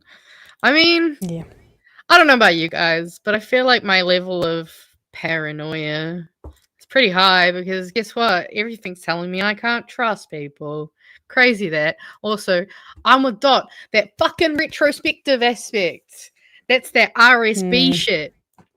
It's like, oh. And also make it fit kind of thing. Exactly. We shouldn't be spending money on private charities. Common sense. I mean, I do agree. I do think it's especially crazy not that we charities that don't have to show their spending, because if there is such a thing as charities that aren't that don't have to disclose their spendings, essentially, then I don't like that. I don't want my taxpayer money being funneled into that kind of charity. Absolutely. So definitely be worth keeping an eye on. Another fucking thing for us to keep an eye on, really. So yeah, don't know if that'll be the last of that saga, but we'll see, I guess. Yeah. If it follows them into 2026. No, absolutely. All right. Well, before we get into our memes, I want to do one quick mini story while we have more people here. Pat mentioned it yesterday that I sent him some information, and I thought it was quite interesting. Obviously, we talked about the puberty blockers when that was announced, and I've got updates, and they're not good, at least from what I've seen. So I'll read it out. So there's 2 screenshots that I've got. So just saw my GP and asked her about the puberty blockers ban. It's worse than I thought. There's a caveat in the ban where a T blocker injection I would have been eligible for is also included. The ban is not just for teens, it's for adults too. She said this ban was a complete shock. Yes. So now if we look to the second screenshot, the highlighted here. So this is from the actual, and we'll go to the website to triple check it as well, because trust me, I've had to reread this like this is something that I've only just heard from someone that I know. This is something that no one in mainstream media has been talking about, and it does seem interesting because when you read through it, it does say here, new patients seeking treatment for gender dysphoria or incongruence can no longer be prescribed gonadotropin-releasing hormone analogs pending the completion of the United Kingdom's clinical trial on their use in context. This is the only paragraph that I saw that does not explicitly mention young people. And that kind of was quite a red flag. So yeah, they point out that this ban includes everyone technically by that wording. So that includes a treatment that she was eligible for that could have been administered by injection. As of the 19th of December, that treatment is no longer available for her. And she heard from her GP, but has not seen any reporting, and is not even sure if the government is aware or if this is just something they've potentially tried to put in front of us to kind of,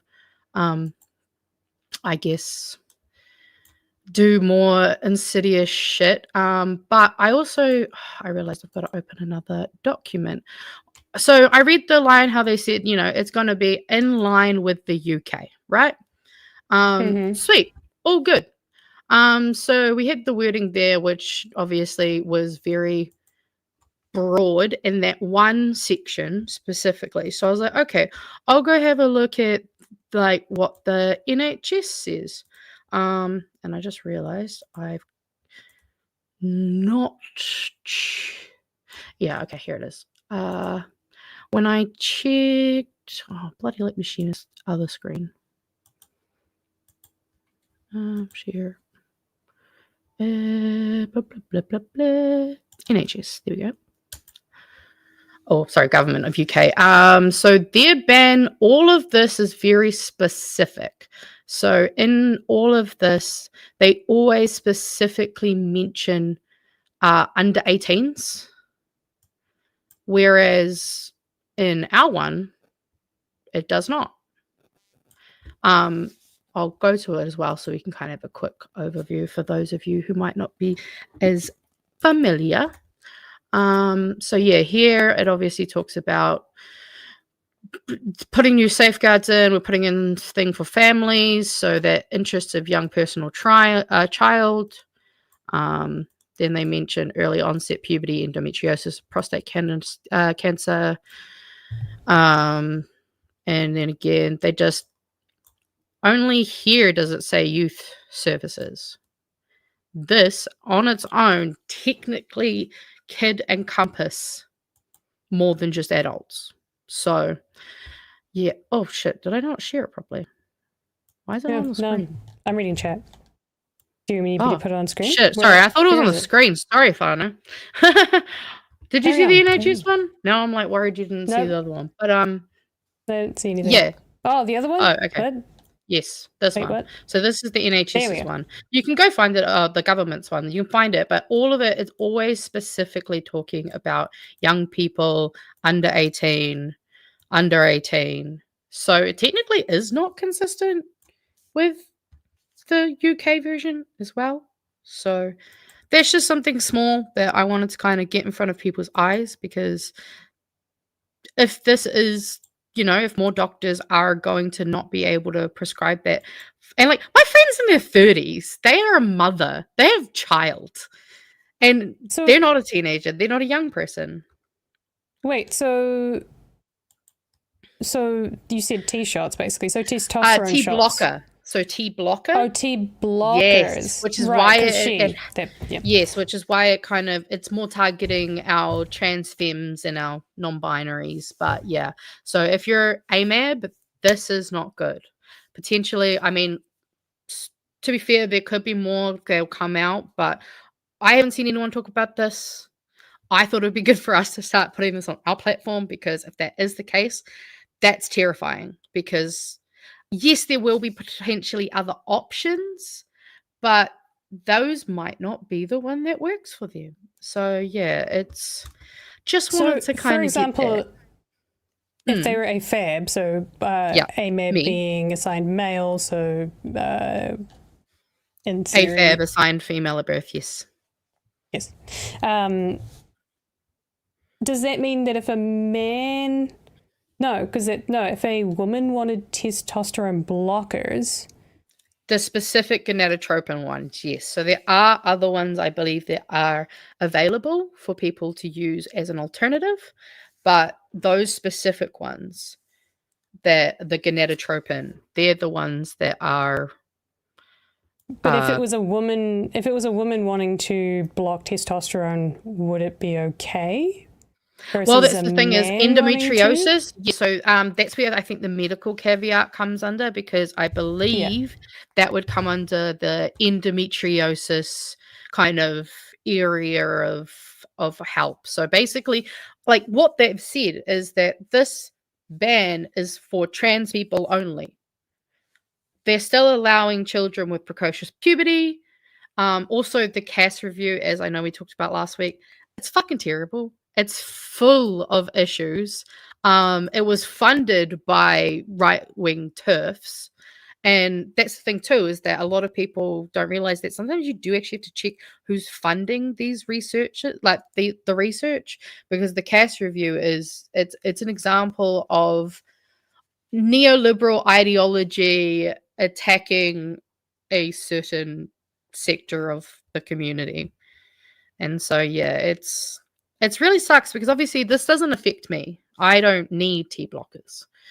So, but I'm already worried about young trans people as it is, because I mean, we saw what happened in America to those kids who, had a government that's horrible to them. And sure, our one's not quite as horrendous as that one, but there's still potentially going to be people who end up in a lot of harm or dead.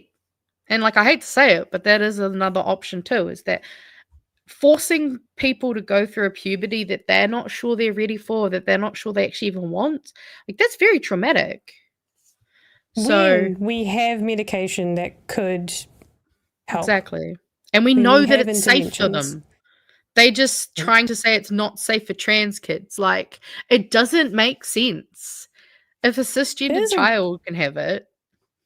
That's a really good point. So it's fine so what I understand is that it's fine if you're needing puberty blockers for endometriosis, which is a medical condition, and you take this drug and it's approved and it's okay to take the drug for that. But if there's nothing wrong with you and you take the drug. Well, yeah, quote unquote, nothing wrong. Sorry, there's nothing wrong with. Sorry, there's no physical ailment, for example, no physical medical ailment. It's it's not even a mental disorder. It's dysphoria. It's an incongruence disorder. Yeah, it's just an incongruence in the brain, and that's the thing, is they do very much. I got so used to it putting it on the bloody screen, and now it doesn't. We'll just go back because I've highlighted it for you. So yeah. It's the early onset puberty, endometriosis, or prostate cancer. Those are the main ones. I'm sure there'll be probably other small physical ones, but yeah, it's so there's strong clinical evidence for those things because they are physical medical conditions. That's not to say there isn't evidence that it works for people who have gender dysphoria issues. And I think it's one of those things of the pros outweigh the cons, right?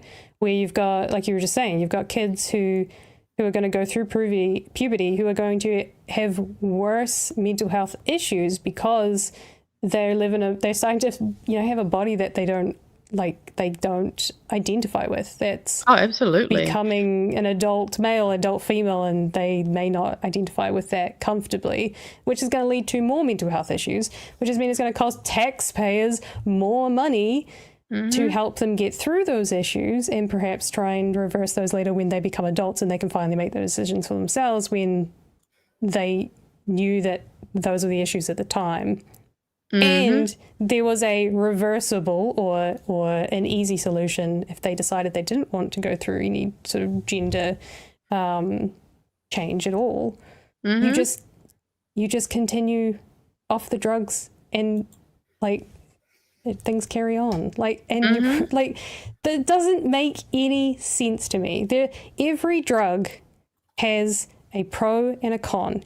Every medical drug has most, I assume, have some kind of payoff, right? You've got Oh, yeah. You've Yeah, got, it's always an exchange, pros and cons. It's always an exchange, the symptoms. exactly. Yeah. Like, you wouldn't say to someone, well, I mean, lose your hair, you'll have sickness, you'll have all of these things. It may kill you. The radiation may kill you before the cancer does. Like, you're not going to say to someone, Oh, yeah. well, I mean, the symptoms there's are like pretty a bad, so... Like 1% chance you might not, like, you might regret it. Like, so the actually, and that's the other thing, like, there is a higher regret rate of plastic surgery, like fake breast implants. There is a higher regret rate. And also, another thing that I don't think anyone's really thought of, we basically tell young women that they need to go on the pill as soon as they turn a certain age. And we also, like, because there's been a lot of studies that have started to show that female contraception does actually have a lot of negative side effects that we often don't even fucking notice because it's all internal. Like, the amount of people who have certain health things going wrong with them, they stop taking the pill. Wow, all of a sudden they're feeling better. There's also the flip side. Like, I live with a trans woman. Before she started taking the medication, to be honest, arguments with her fucking sucked. She could not actually, like, talk and be emotional. Now we can have a reasonable fucking conversation, and it's amazing, and I love it. And, you know, even just seeing, like, the clear depression that was surrounding her the second that those pills started to take effect, it just started to fall away. And I know you talked about your friends, you know, like, seeing people who are just thriving because they got what they needed. They feel, you know, more settled in themselves. Like, I remember, like, I was in denial as a child. Like, I put off getting a bra as long as I could fucking get away with, because I was in such denial. I was like, no, I don't need it. I don't have boobies. You can't make me. I'm not an adult. But yeah, and well, lo and behold, I guess we know why I was also struggling with that. But, and this thing is even worse if you actually know at the time that you're a trans kid, because you're like, cool, you're just purposely fucking with me for no fucking reason. But yes, that was an ideology. Not clinical, not medical ideology. It's what underpins it. Blood clots, that's another one that's real high for. I also believe a lot of heart stuff. I think there's heaps. But yeah, I mean, we could go down a rabbit hole of how women in medical research is basically non-existent. like they're just like, yeah, this works, the pill, great. And then 30, 50 years later, we're like, why the fuck do all of these women, when they take this, have all of these issues? Oh, that contraceptive pill. Maybe that's why. We'll just keep giving it to you and we'll figure it out as we go. It's the only option you've got. Also, not actually, not you know, any I just research realized into men's contraception. They are doing that slowly, but yeah, it's it's taking way too long. 50 years or more later. Right? Yeah, well done, guys. When you're ready. And yeah. It's fucked, and I'm just... Yeah. Oh, that was the other thing I wanted to say. Also, for people who aren't aware, there has been medical research on trans people since before World War II, because... You know the book burning that they did in World War II? Guess what? The first books they put on the fucking pile were. They were all of the gender research. Like, we had given a trans woman a uterus in the 20s or 30s, I believe. That's 100 years ago, pretty much. We've been around for a long time. We're not... I think people think it's like avocado, you know? Oh, all of a sudden, everyone's just really into avocado. But it's not like that at all. Honestly, my heart goes out to you. I'm really sorry. That is really horrible. Ouch. But hopefully the memes... I'm going to put the memes on the fucking... I feel like we need the memes, although not exactly the best meme to start on. The world according to Sam Uffindale. Unions, principals, and school boards. Yes, I believe Pat requested some memes this week. So we've got a bunch of different... I like this one personally. This one's my favorite. I'm sorry, I'm picking a favorite because I love the way it actually does look like antlers. It's beautiful. Also, what is this the picture... context to this? I believe they were talking about gas and oil. And then I remember, I'll be honest, I wasn't paying full attention at the time, but I believe Pat put in a request. If someone can tell me the exact thing, then like, cool. But yeah, so we got a bunch of there you go. Where? Oh, oil rig here. Nice. But yes, so we got some beautiful Ryan bridges. Oh, Benjamin, check it out, guys. I took a photo of our economy under national. I mean, good joke. Ouch. Let's see who really destroyed New Zealand's economy. Yep, it's you, Nikki. You fucking did it. Neoliberalism with a side of chips. The future is now, old man. If you're not sure where this quote comes from, it's from Malcolm in the Middle. Yeah. And Aiden got my creation of the week. You can't defeat me. I know, but he can. My boy. And I just love honestly seeing that Takata like interview, it made me so happy because finally I don't feel like I'm crazy being the only one that's thinking like, hey, I'm pretty sure it is right. And you guys aren't listening to him. So I was very glad. I also know I saw Edu posted on his Instagram story that he actually cried when he watched it because it was just so obviously. But can you imagine like everyone's treating him like he's just this piece of shit who abused security, which didn't fucking happen. It like there was a issue with security, but it's definitely been made to seem a lot more intense than it actually was. And so like I can't imagine how he's been feeling these last few weeks watching everyone just basically take sides with TPM and shit on his mum and his family. Like, so I'm glad that Edu's finally getting what he deserves, recognition. And then I can leave our last ones till after whatever we got. Sad. It's a sad story. It's another shitty one. Sorry, guys. That's all right. I've got small things that we can add in if we need positive. Oh, actually, you know what we should do before that? Because I realize there's people here. We've got something to announce tonight. Is? There's people here? Wow, more people. Wow. What? But yeah, we got an announcement. I thought these were all AI chatbots. They are actually. You know what? You're so right. Who the fuck would listen to us? Good point. But I know I talked about this at the beginning of the year, but I've actually gone ahead and I've done the damn thing. So we have the BHN Awards 2025. So I just realized I didn't copy the form. I will put it in the chat in a minute. Anyway, we got the BHN Awards. Because I wasn't able to consult everyone, I have made fillable boxes on every question just in case you think I didn't pick good enough, because fair enough, I'm biased. Yeah, I get it. So we got like best law change, worst government law change, fan favorite MP, fan's least favorite MP, worst organization or business, fan least favorite network or platform. That was the nice way I could say it. Most toxic Atlas porn. Fan favorite Kiwi of the year. That was really hard to pick. That's why the other boxes are there. Worst Kiwi of the year, which it's a hard one. I'm sorry, Fano. I know it's going to be a hard one to judge. Best from the biscuit tin. These are whether they're passed or not. Worst from the biscuit tin. I know which one I'm probably voting for.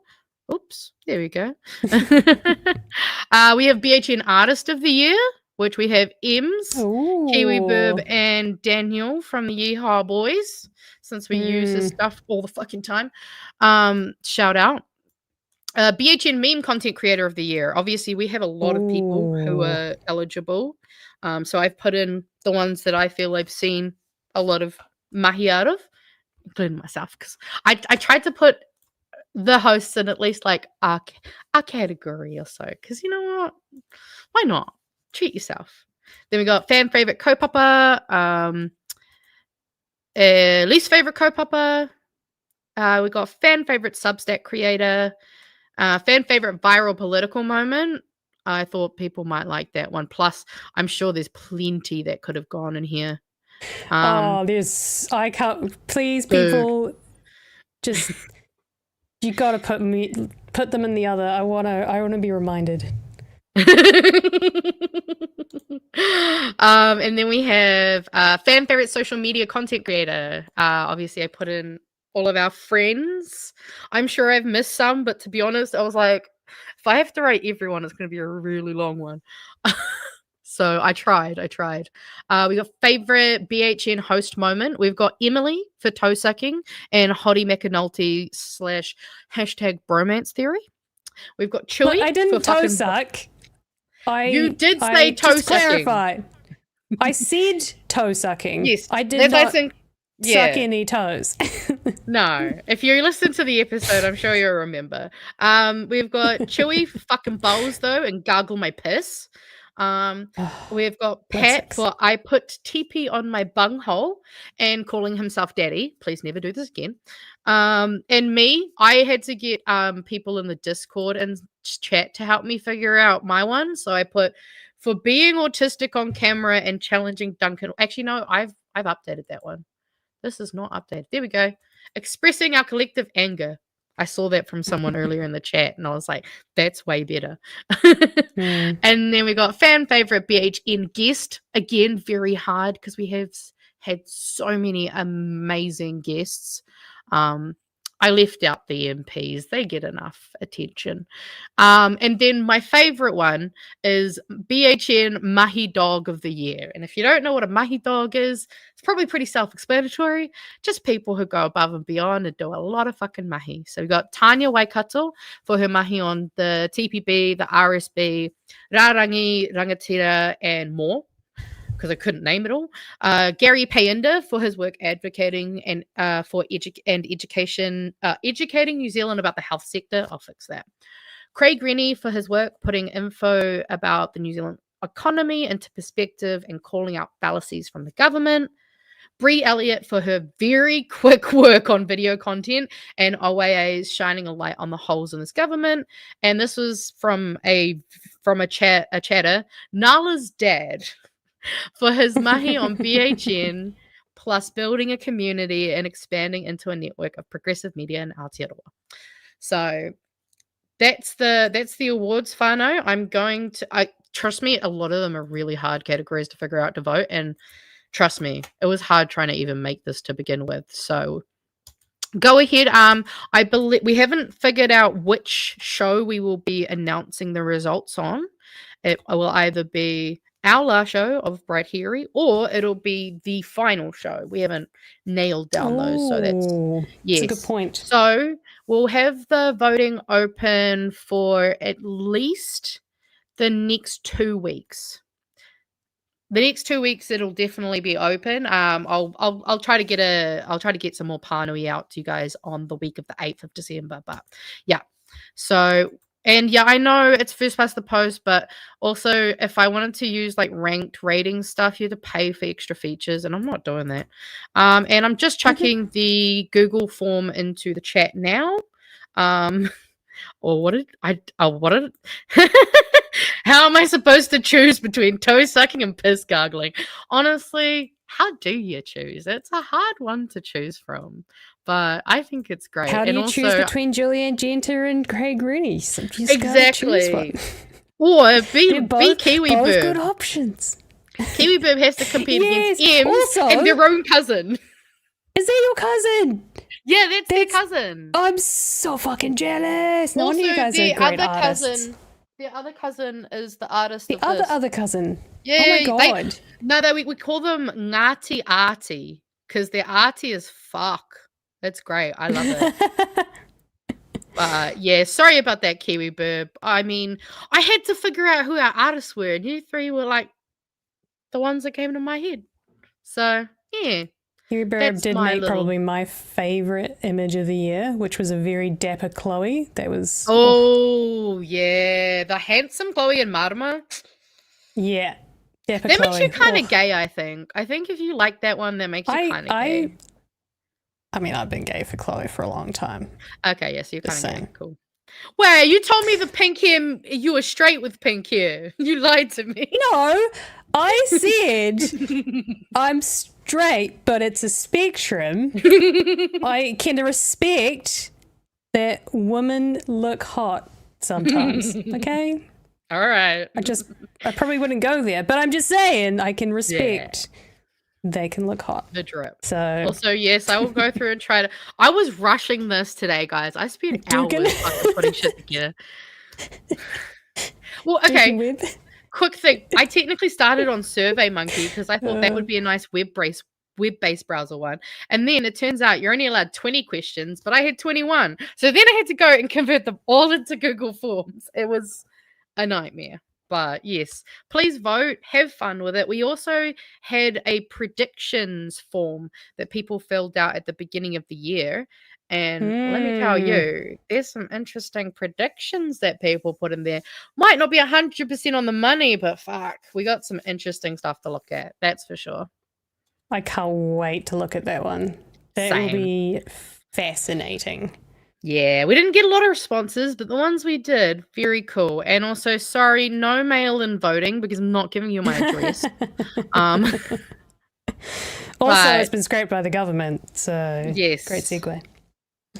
So yeah, hopefully you guys will have fun. Go vote. I'll also put it in the Discord, and I've sent it to Pat, so he also might put it around somewhere. But yes, that was my little thing. Should have kept it till after this. Now we're just going to go down a roller coaster again. Okay.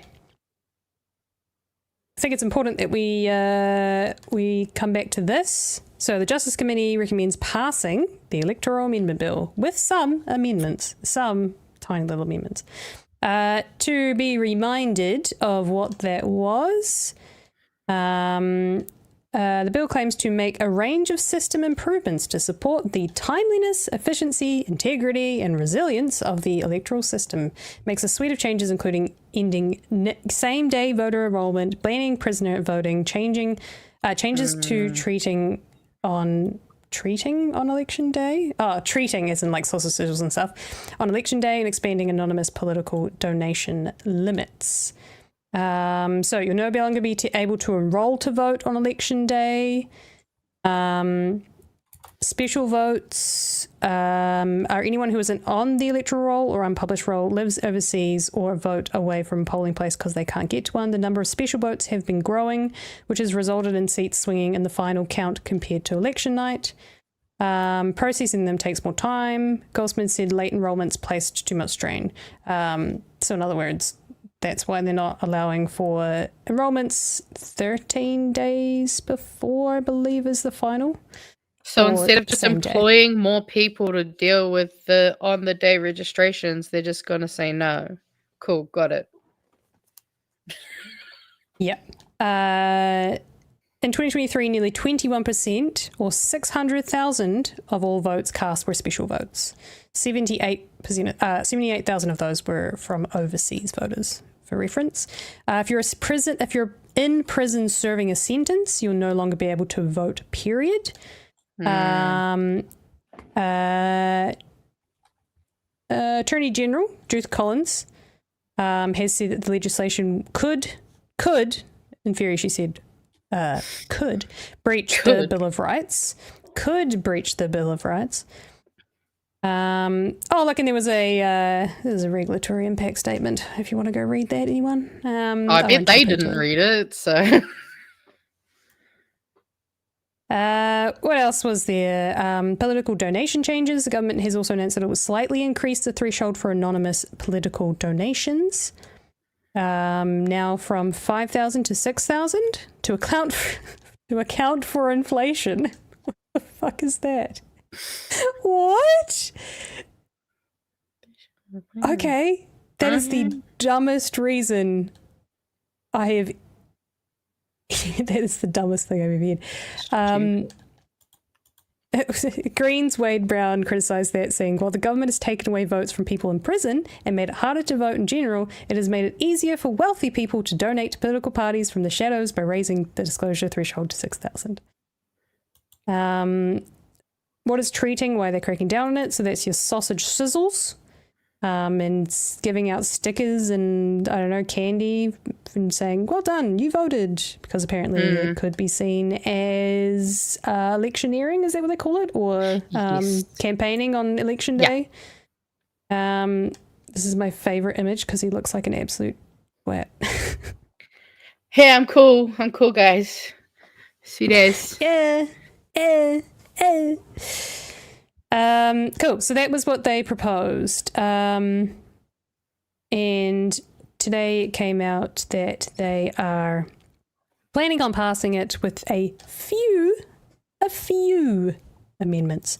So the bill would prevent same-day enrolments, establishing a deadline of 13 days before election day for people to enroll or update their details. It would also ban prisoners from voting and tighten up the rules around treating. Postal requirements for voting will also be removed. The bill had its first reading in July. Okay, so the committee proposed transitional arrangements. So they are reducing our voter rights, but hey guys, it's okay. We're transitioning into these changes. Did you say trans? Oh, I don't know about that one. Ooh, I don't know about those transitioners. So they're proposing transitional arrangements for prisoner voting. So that disqualification could only apply to all prisoners detained for a sentence of 3 years or more and prisoners sentenced to less than 3 years whose relevant offence occurred after the bill's commencement. What? So if you're... This is so convoluted and it makes no sense at all in my head why you would do this. So you can't vote if you have a sentence of 3 years or more. Yeah. No, if you... Wait. No, yeah. So you to be disqualified would apply to anyone with a sentence of 3 or more years, those who are sentenced to less than 3 years. Oh, and sentenced to... Wait, what? And sentenced to less than 3 years. So is it all people in prison, or is it just people who have got sentences? I think it's everyone after the bill comes in, by the look of that too, because it just says essentially, if if you've started your sentencing, I'm gonna have to look at the thing and come back to you guys. If you've started your sentencing before the bill comes into effect, then this no prisoner voting thing does not apply to you.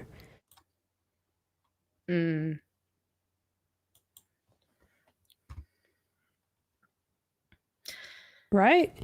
Yeah, I mean, it seems like it's just... I don't see why they say for over 3 years or more and then as well as 3 years. No, wait. Okay, so it's... No, hang on. All prisoners detained for a sentence of 3 years or more it applies to. Yeah. But prisoners who are sentenced to less than 3 years, whose relevant offence occurred after the bill's commencement. So in other words... No, I can't I'm going to have to look this up. Can anyone get this heads around this? Is it a blanket thing? Or is it for people that have sentenced for more than 3 years or more? Or are they transitioning so they're anyone who's imprisoned? I don't fucking know. Is it only if you're imprisoned, like, at the time of the election? Maybe it's this. Right now, only people with less than 3 years remaining on their sentence can vote before the law is passed. So if they have 3 years left before the bill comes into it, they can. They're allowed to vote because it's anyone under 3 years is allowed to vote. But under 3 years before the bill. Nah, but it's before the bill. The before the bill is quite an important part, I believe. It means if you're already serving a 3 or less sentence, you can still vote. Okay, but what happens after the bill comes into effect? Then only people with less than 3 years remaining on their sentence can vote before the law is passed. Okay, I don't fucking understand this, guys. This makes no sense. So once it comes in, I believe once it comes in, if you have 3 or more years, you can't vote. Currently, is that the blanket rule from now on? Is that if you're in prison for more than 3 years, you can't vote? Is that where we're going? That's what it looks like. Okay. That's what I'm getting. And then they're doing a weird phasing thing.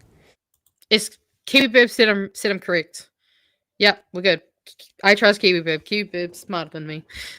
Once the bill's passed, you don't get a vote. Okay, so Yeah. at the moment, you're not allowed to vote if you are serving for longer than 3 years. So that's the current rule, is it? Yes. Well, that's what it will. Okay. Yeah, will be now. But if you're under 3 years before the bill, then you're all good. Again, it's convoluted and stupid. This just seems like more fucking work. Okay, currently over Right? 3-year sentences cannot vote. Okay, Yeah. and this is about to be a blanket rule. There's just a weird transition period. Thank you. That's Yeah. all I needed to know. Okay. Well, the way that they worded that's- it was really fucking confusing. They could have just I feel like that's on clarified purpose. people who have more than 3 years cannot vote. With this change, they won't be able to on this. To stop retrospect. Okay. Yeah. But again, this. But also, don't worry, it's all very dumb.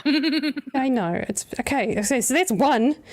Okay. So the committee said, would address situations where someone sentenced to less than 3 years offence may have been committed at a time when the law did not disqualify them. The bill also allows for the introduction of automatic enrolment updates, so Electoral Commission can update someone's address directly following a data match. Don't know about that, but I'm interested to see more about that.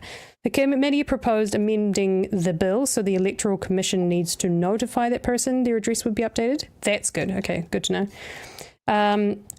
It also proposed an amendment so Electoral Commission could remove someone's name from the dormant role and register them as an elector if it is certified that that should be registered. So there's a lot of.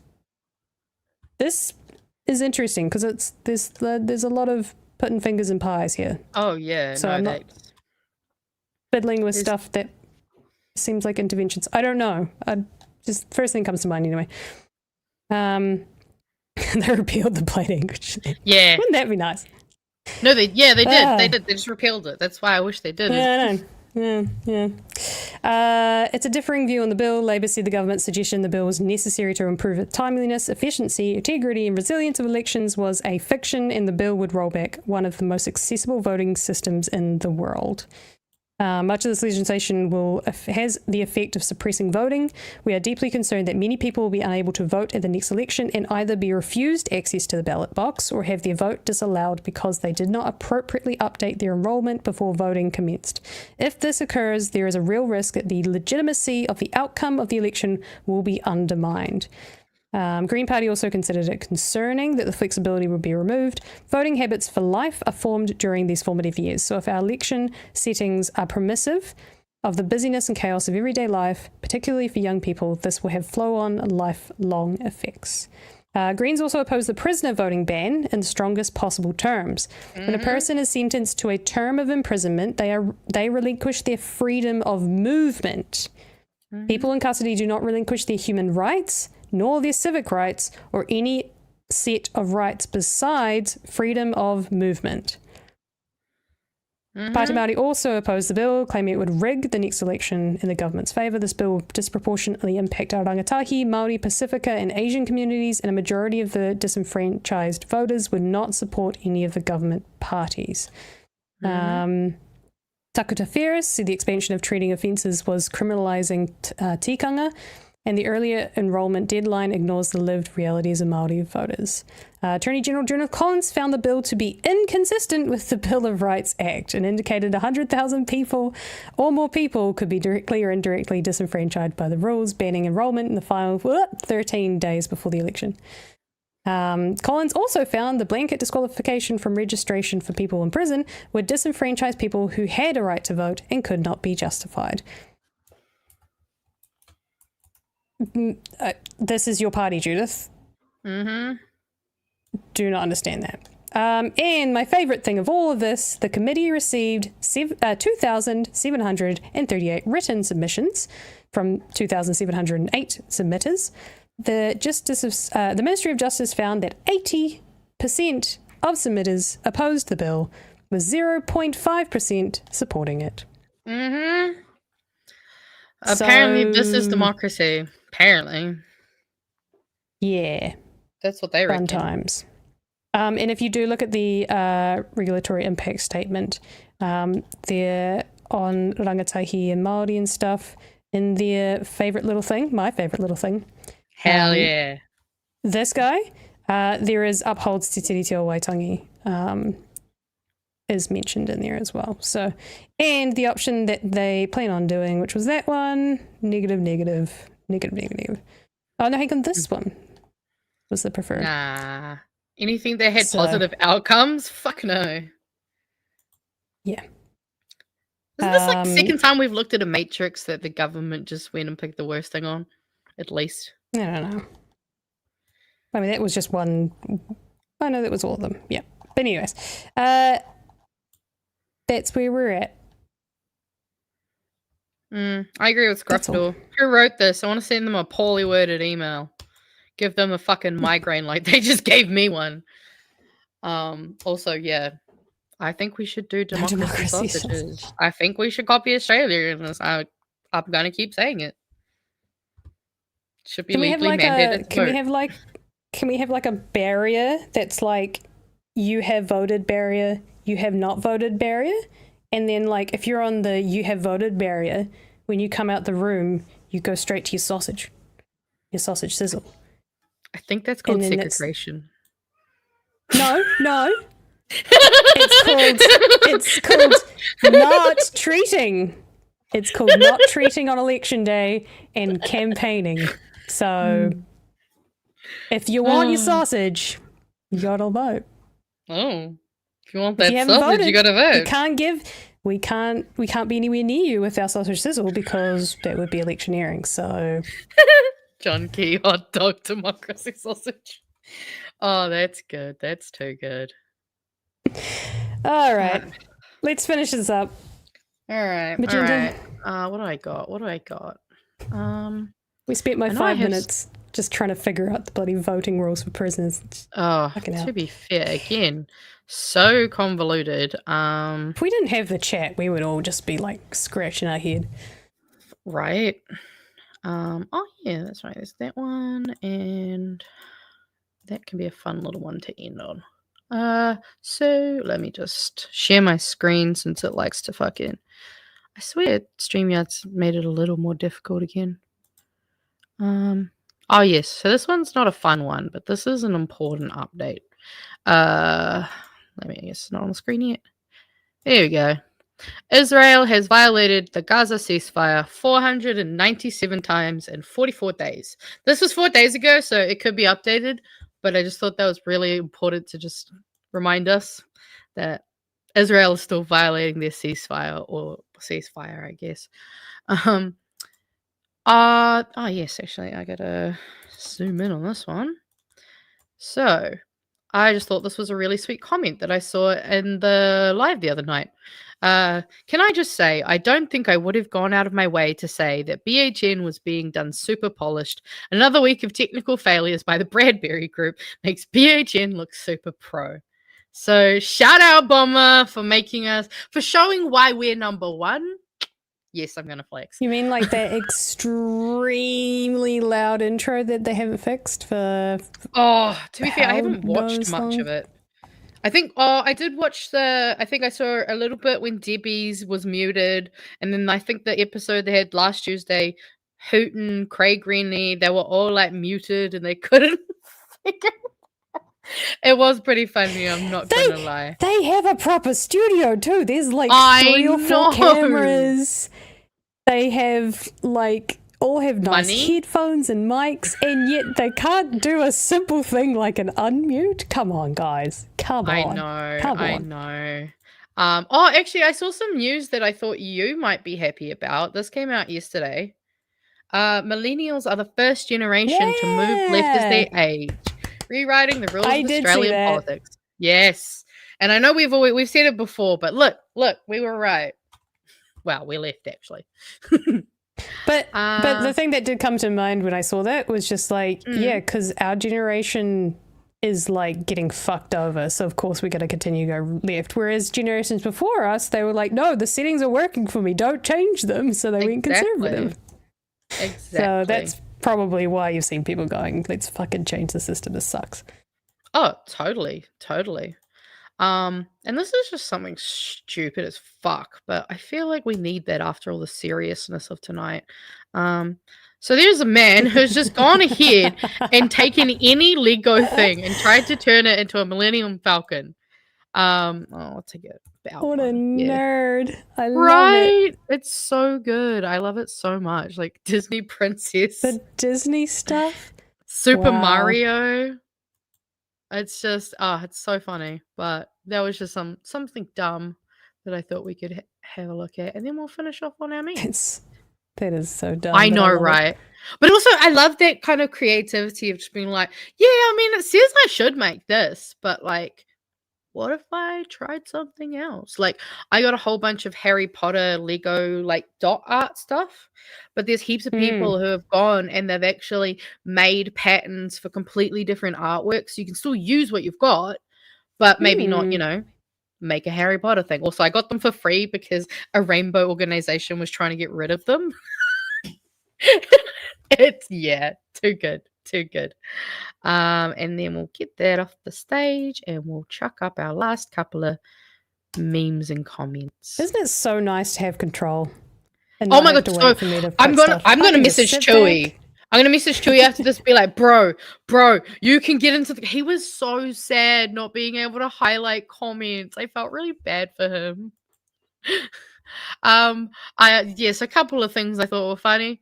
We go, I'd like to know what party to crash in order to meet the whole team. Pat, Chewie, Q, Scoot, Magenta, etc. Well, if you come to add you in Dunedin, is it what, 5:33? Whatever Yes. Pat said. Come to add you, we'll be there for a while. You might see all of us. I don't know what time I'm going to get to Dunedin. Yeah, so I'll definitely that's be what I there wasn't sure. later. Yes. But I might not be there at 5:30 or 6 or 6:30. Yeah. We'll see. Yeah, we want you to we're gonna get drive here safely. safely. Yeah, exactly. Exactly. So, and then I like this one from Mark. Would you let Winston present the show if he let you be leader of New Zealand first? Just a funny little joke from this week. And then our bonus memes. Update your lesson plans. We have a new perfect example for Oxford commas. And I've only recently learned about the Oxford comma, but I get it. The high... Do you know Okay. what I do. Yep. Oh, no, cool. I definitely. Yep. I'd never, I mean, to be fair, my grandma is terrible. So, yeah. The highlights of his waning administration include encounters with Rudy Giuliani, a healthcare disaster, and a dildo collector. Yeah. Yeah. Oxford comma. Oxford comma. Who gives a fuck about an Oxford comma? We do. Exactly. Artists, generative AI. Fuck your generative AI art. I do not vibe with this universe. Disappears. Like, sometimes I wish I could do this, you know. I want to go to a different one. I want a different timeline. My idiot son watching his favorite show, sparkling water. I was thinking about it. I was like, maybe I should get some sparkling water and start trying to make I'm gonna try that with my cat. Hell My yeah, cat loves it when the shower water just like drips. She's like, what's it? See, And my, she my like sees another drip and she's like, oh my god, it's dripping. I'm just like, okay, calm down. It's just a shower. yeah. My cat can't stand the sound of like splashing water because it freaks her the fuck out. Today, a co-worker said he challenged himself to old school Google something instead of using ChatGPT, and that he used to be really good at Googling, and it was hard for him because he only uses ChatGPT now. He said this out loud in a meeting. And I have seen this, like a lot of people I went to uni with, they don't Google stuff. They just type it into ChatGPT instead, and it kind of blows my mind. Oh my god. I'm pretty sure my husband said that he searches stuff on ChatGPT, and I was like, babe, ChatGPT is not a search engine. Yeah. I mean, I can understand if you wanted to sometimes curate some of the things you know that you've seen, but you can't quite remember. Yeah, But yeah, don't use it like fucking Google. It's like, not a Google's search engine, there. guys. Google's It's not there. a search engine. Yeah. And then, serious question for the millennials. My older cousin said she used to burn CDs for her crush. Like, with fire? Was that a ritual? Oh my Did it work? God. You guys were literally practicing witchcraft just to get a text back. I'm scared of y'all. Oh, And I do kind of hate this is that, as like... cute as like this, or like yeah, now dial being- phones, Yeah. or what's the other one? Please be kind, be kind, rewind. Oh, and Be then there was Kind, another one that came to my Rewind, head. There was another one, but you poor thing. Oh, the save To be icon. fair, I feel like The when I was save a icon. kid, everyone always used to go on about clean green New Zealand, and I have not heard that in a fucking long time. I also remember back in the day, the warehouse ads were always like "Made in New Zealand," and they used to have that little triangle with the kiwi in it. Back when we used to make shit. Not anymore. Vote for the Greens. When your straight friend about to do something stupid, head or don't. What's the charge? Eating a succulent Happy Meal? Also, RIP to the bro. Always live on the edge. $7.59 for an after 8. Oh, fuck! That's some adult level classic. Exciting. I fucking love And an then we've got after some dinner. animals. We've got, what sort of dog do you have? Kiwi Burb. This is Kiwi Burb's dog. His name is Mr. Ram. He is a guard sheep. And he also keeps neighbours' grass short.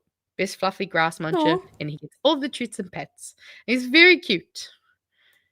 And then we have Ilva and friends. Oh, And I want Aw. people to try and see if they can recognize Ilva out of those 3. And if you can, I you win. know. Yeah, I same. know because I drew her. Oh yeah, of and course. I'm You would have gonna looked at so feel many like- photos of her. I managed to get away with just looking at a few, but now that I'm looking at them and scrutinizing them even more, now I'm wondering if I know if I'm correct. Are you second guessing yourself? Okay, we've got my guess. some. Yep. Do you know? go. Do you know? I know who it is. Yeah, I My- know. My first initial reaction was the left, but now I'm going, maybe it's the one on the right. It's definitely not the one on the front. She's more yellow, but I'm going to go with the one on the Yes. left. Not the bottom. It is. M was right. It's the one on the left-hand side, or technically middle, I guess you could call it. Yeah, But yeah. that is our girl Elva, and I can't wait to see her next week. I'm so excited. She's so fluffy. And Nala, I get to see Nala. All right. Well, that was fun. 2 Yay. hours and 6 minutes. That's not a bad show. I think that's a Right. success, I think. If we keep this on. Um, Sorry, I just saw Madama Davidson messaged in the group chat. Don't mind me, guys. oh, in the fucking group chat. Oh yeah, I'm in a group chat Privilege, with much? Tanya. I was messaging Tanya Oh. earlier today. Tanya didn't. Oh. So Tanya didn't know that we're all Green Party members. Aw. She was cracking up. She's like, was she I didn't even know where's this. my and I- info? Why aren't you guys with Party Marley? What's this? No, she's a Green Party member. Is she? Yeah, Oh. She's, I thought you knew she's that. been a- She was she's she plain. did the lawyer stuff for TPM, but she is like Green Party hard. And I will say this: the Ah. Green Party is the Te Tiriti Party. We have a co-governance model, and Te Tiriti is enshrined in everything we do. And our Māori group, TRP, we get a say in pretty much everything, which you don't fucking see anywhere else. So, and yes, it is a humble brag because guess what? I'm excited about being in a group chat with a bunch of cool people. Leave me alone. I'm just excited to have friends. Right? To be fair, if it wasn't for BHN, I wouldn't have any fucking friends. Oh. What? 2 of them were at my house yesterday playing D&D. All right. Well, speaking of friends, oh look, bikini cat. We will be not here live Yes. next Friday because we will be in Dunners. We'll be IRL Yes. in Dunners at an event at Adieu. If you're Edu, I think it is. Edu. Edu. If you're a BHN whānau member or you consider yourself whānau of sorts, come and meet us from 5:30, and then there's an event from 6:30. Pat's mentioned it on heaps of the week shows, so I should have found the fucking... Look it up, find the poster. I don't know. There's an event happening. I think Craig's going Pat to will be there or mention it, something. yeah. It's yeah, something Craig, health related. Gary might be there. I don't know. And the 6:30. new mayor of Dunedin. I can't remember her name, unfortunately. But yeah, she's going to be there. Gary and Craig, and then we'll have Chewie and Pat as our MCs. So that's and going to be fun I to will watch. be there. I just don't know if I'll be there what time. So there you Yeah. go. So no Friday show next week. Then I think our last official Yes. show for Friday is the week after. And then our last official BHN show is the Thursday after that. So you've got us for another whole episode. Yep. One more episode of Bright Hairy News, and then we'll have our final one where we all get together on the 18th. So 18th of December is when we're leaving, and I should have checked what time we're coming back. Okay, I just realized there's a ton of super chats. Longest episode fuck. ever. Okay, Mr. Arvids, let's tie MPs and councillors' wages to attendance. I agree, that's a great idea. Sorry, I can't answer your question. It's too much going on. Oliver Twist was not an instruction book. Different auditor-general Grant Taylor began his 7-year term in July 2025, succeeding John Ryan. It's not change of opinion by one person, talking about the I Am Hope situation, I believe it was. You get an IOA, you get an IOA, you get an OIA. Love it. We need cock blockers. I agree. You should call this the Hearies, like the Grammys, Emmys, etc. I agree. That's a good one. The Hearies. We can always change it. What do we got? We got segregation sausages. There wasn't as many as I thought. Oh god. All right. That's funny. Thanks, guys. All right, are we going out? Yeah, I mean, we're really fucking late, so I mean, I could Yeah, stay we here are. all night. You know me. Where am I going to go? Yeah, I mean, you could, but I mean, to be fair, you could probably see me and Mr. Rogers. Oh, wait, no, I don't know if we're doing it next week. I might have to check in with that. But thank you if you just have did to come come to along last Dunedin. month, Tuesday. Right? Come to Dunedin.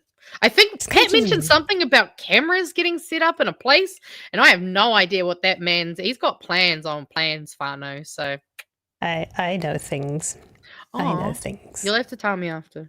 I will fill you in. All right. Night, Fano. I see we're going to Good bed. night. We are trying to. Yeah, Just careful, so or much Pat to will talk come and about. turn the lights out again. No, Pat. We're going to bed.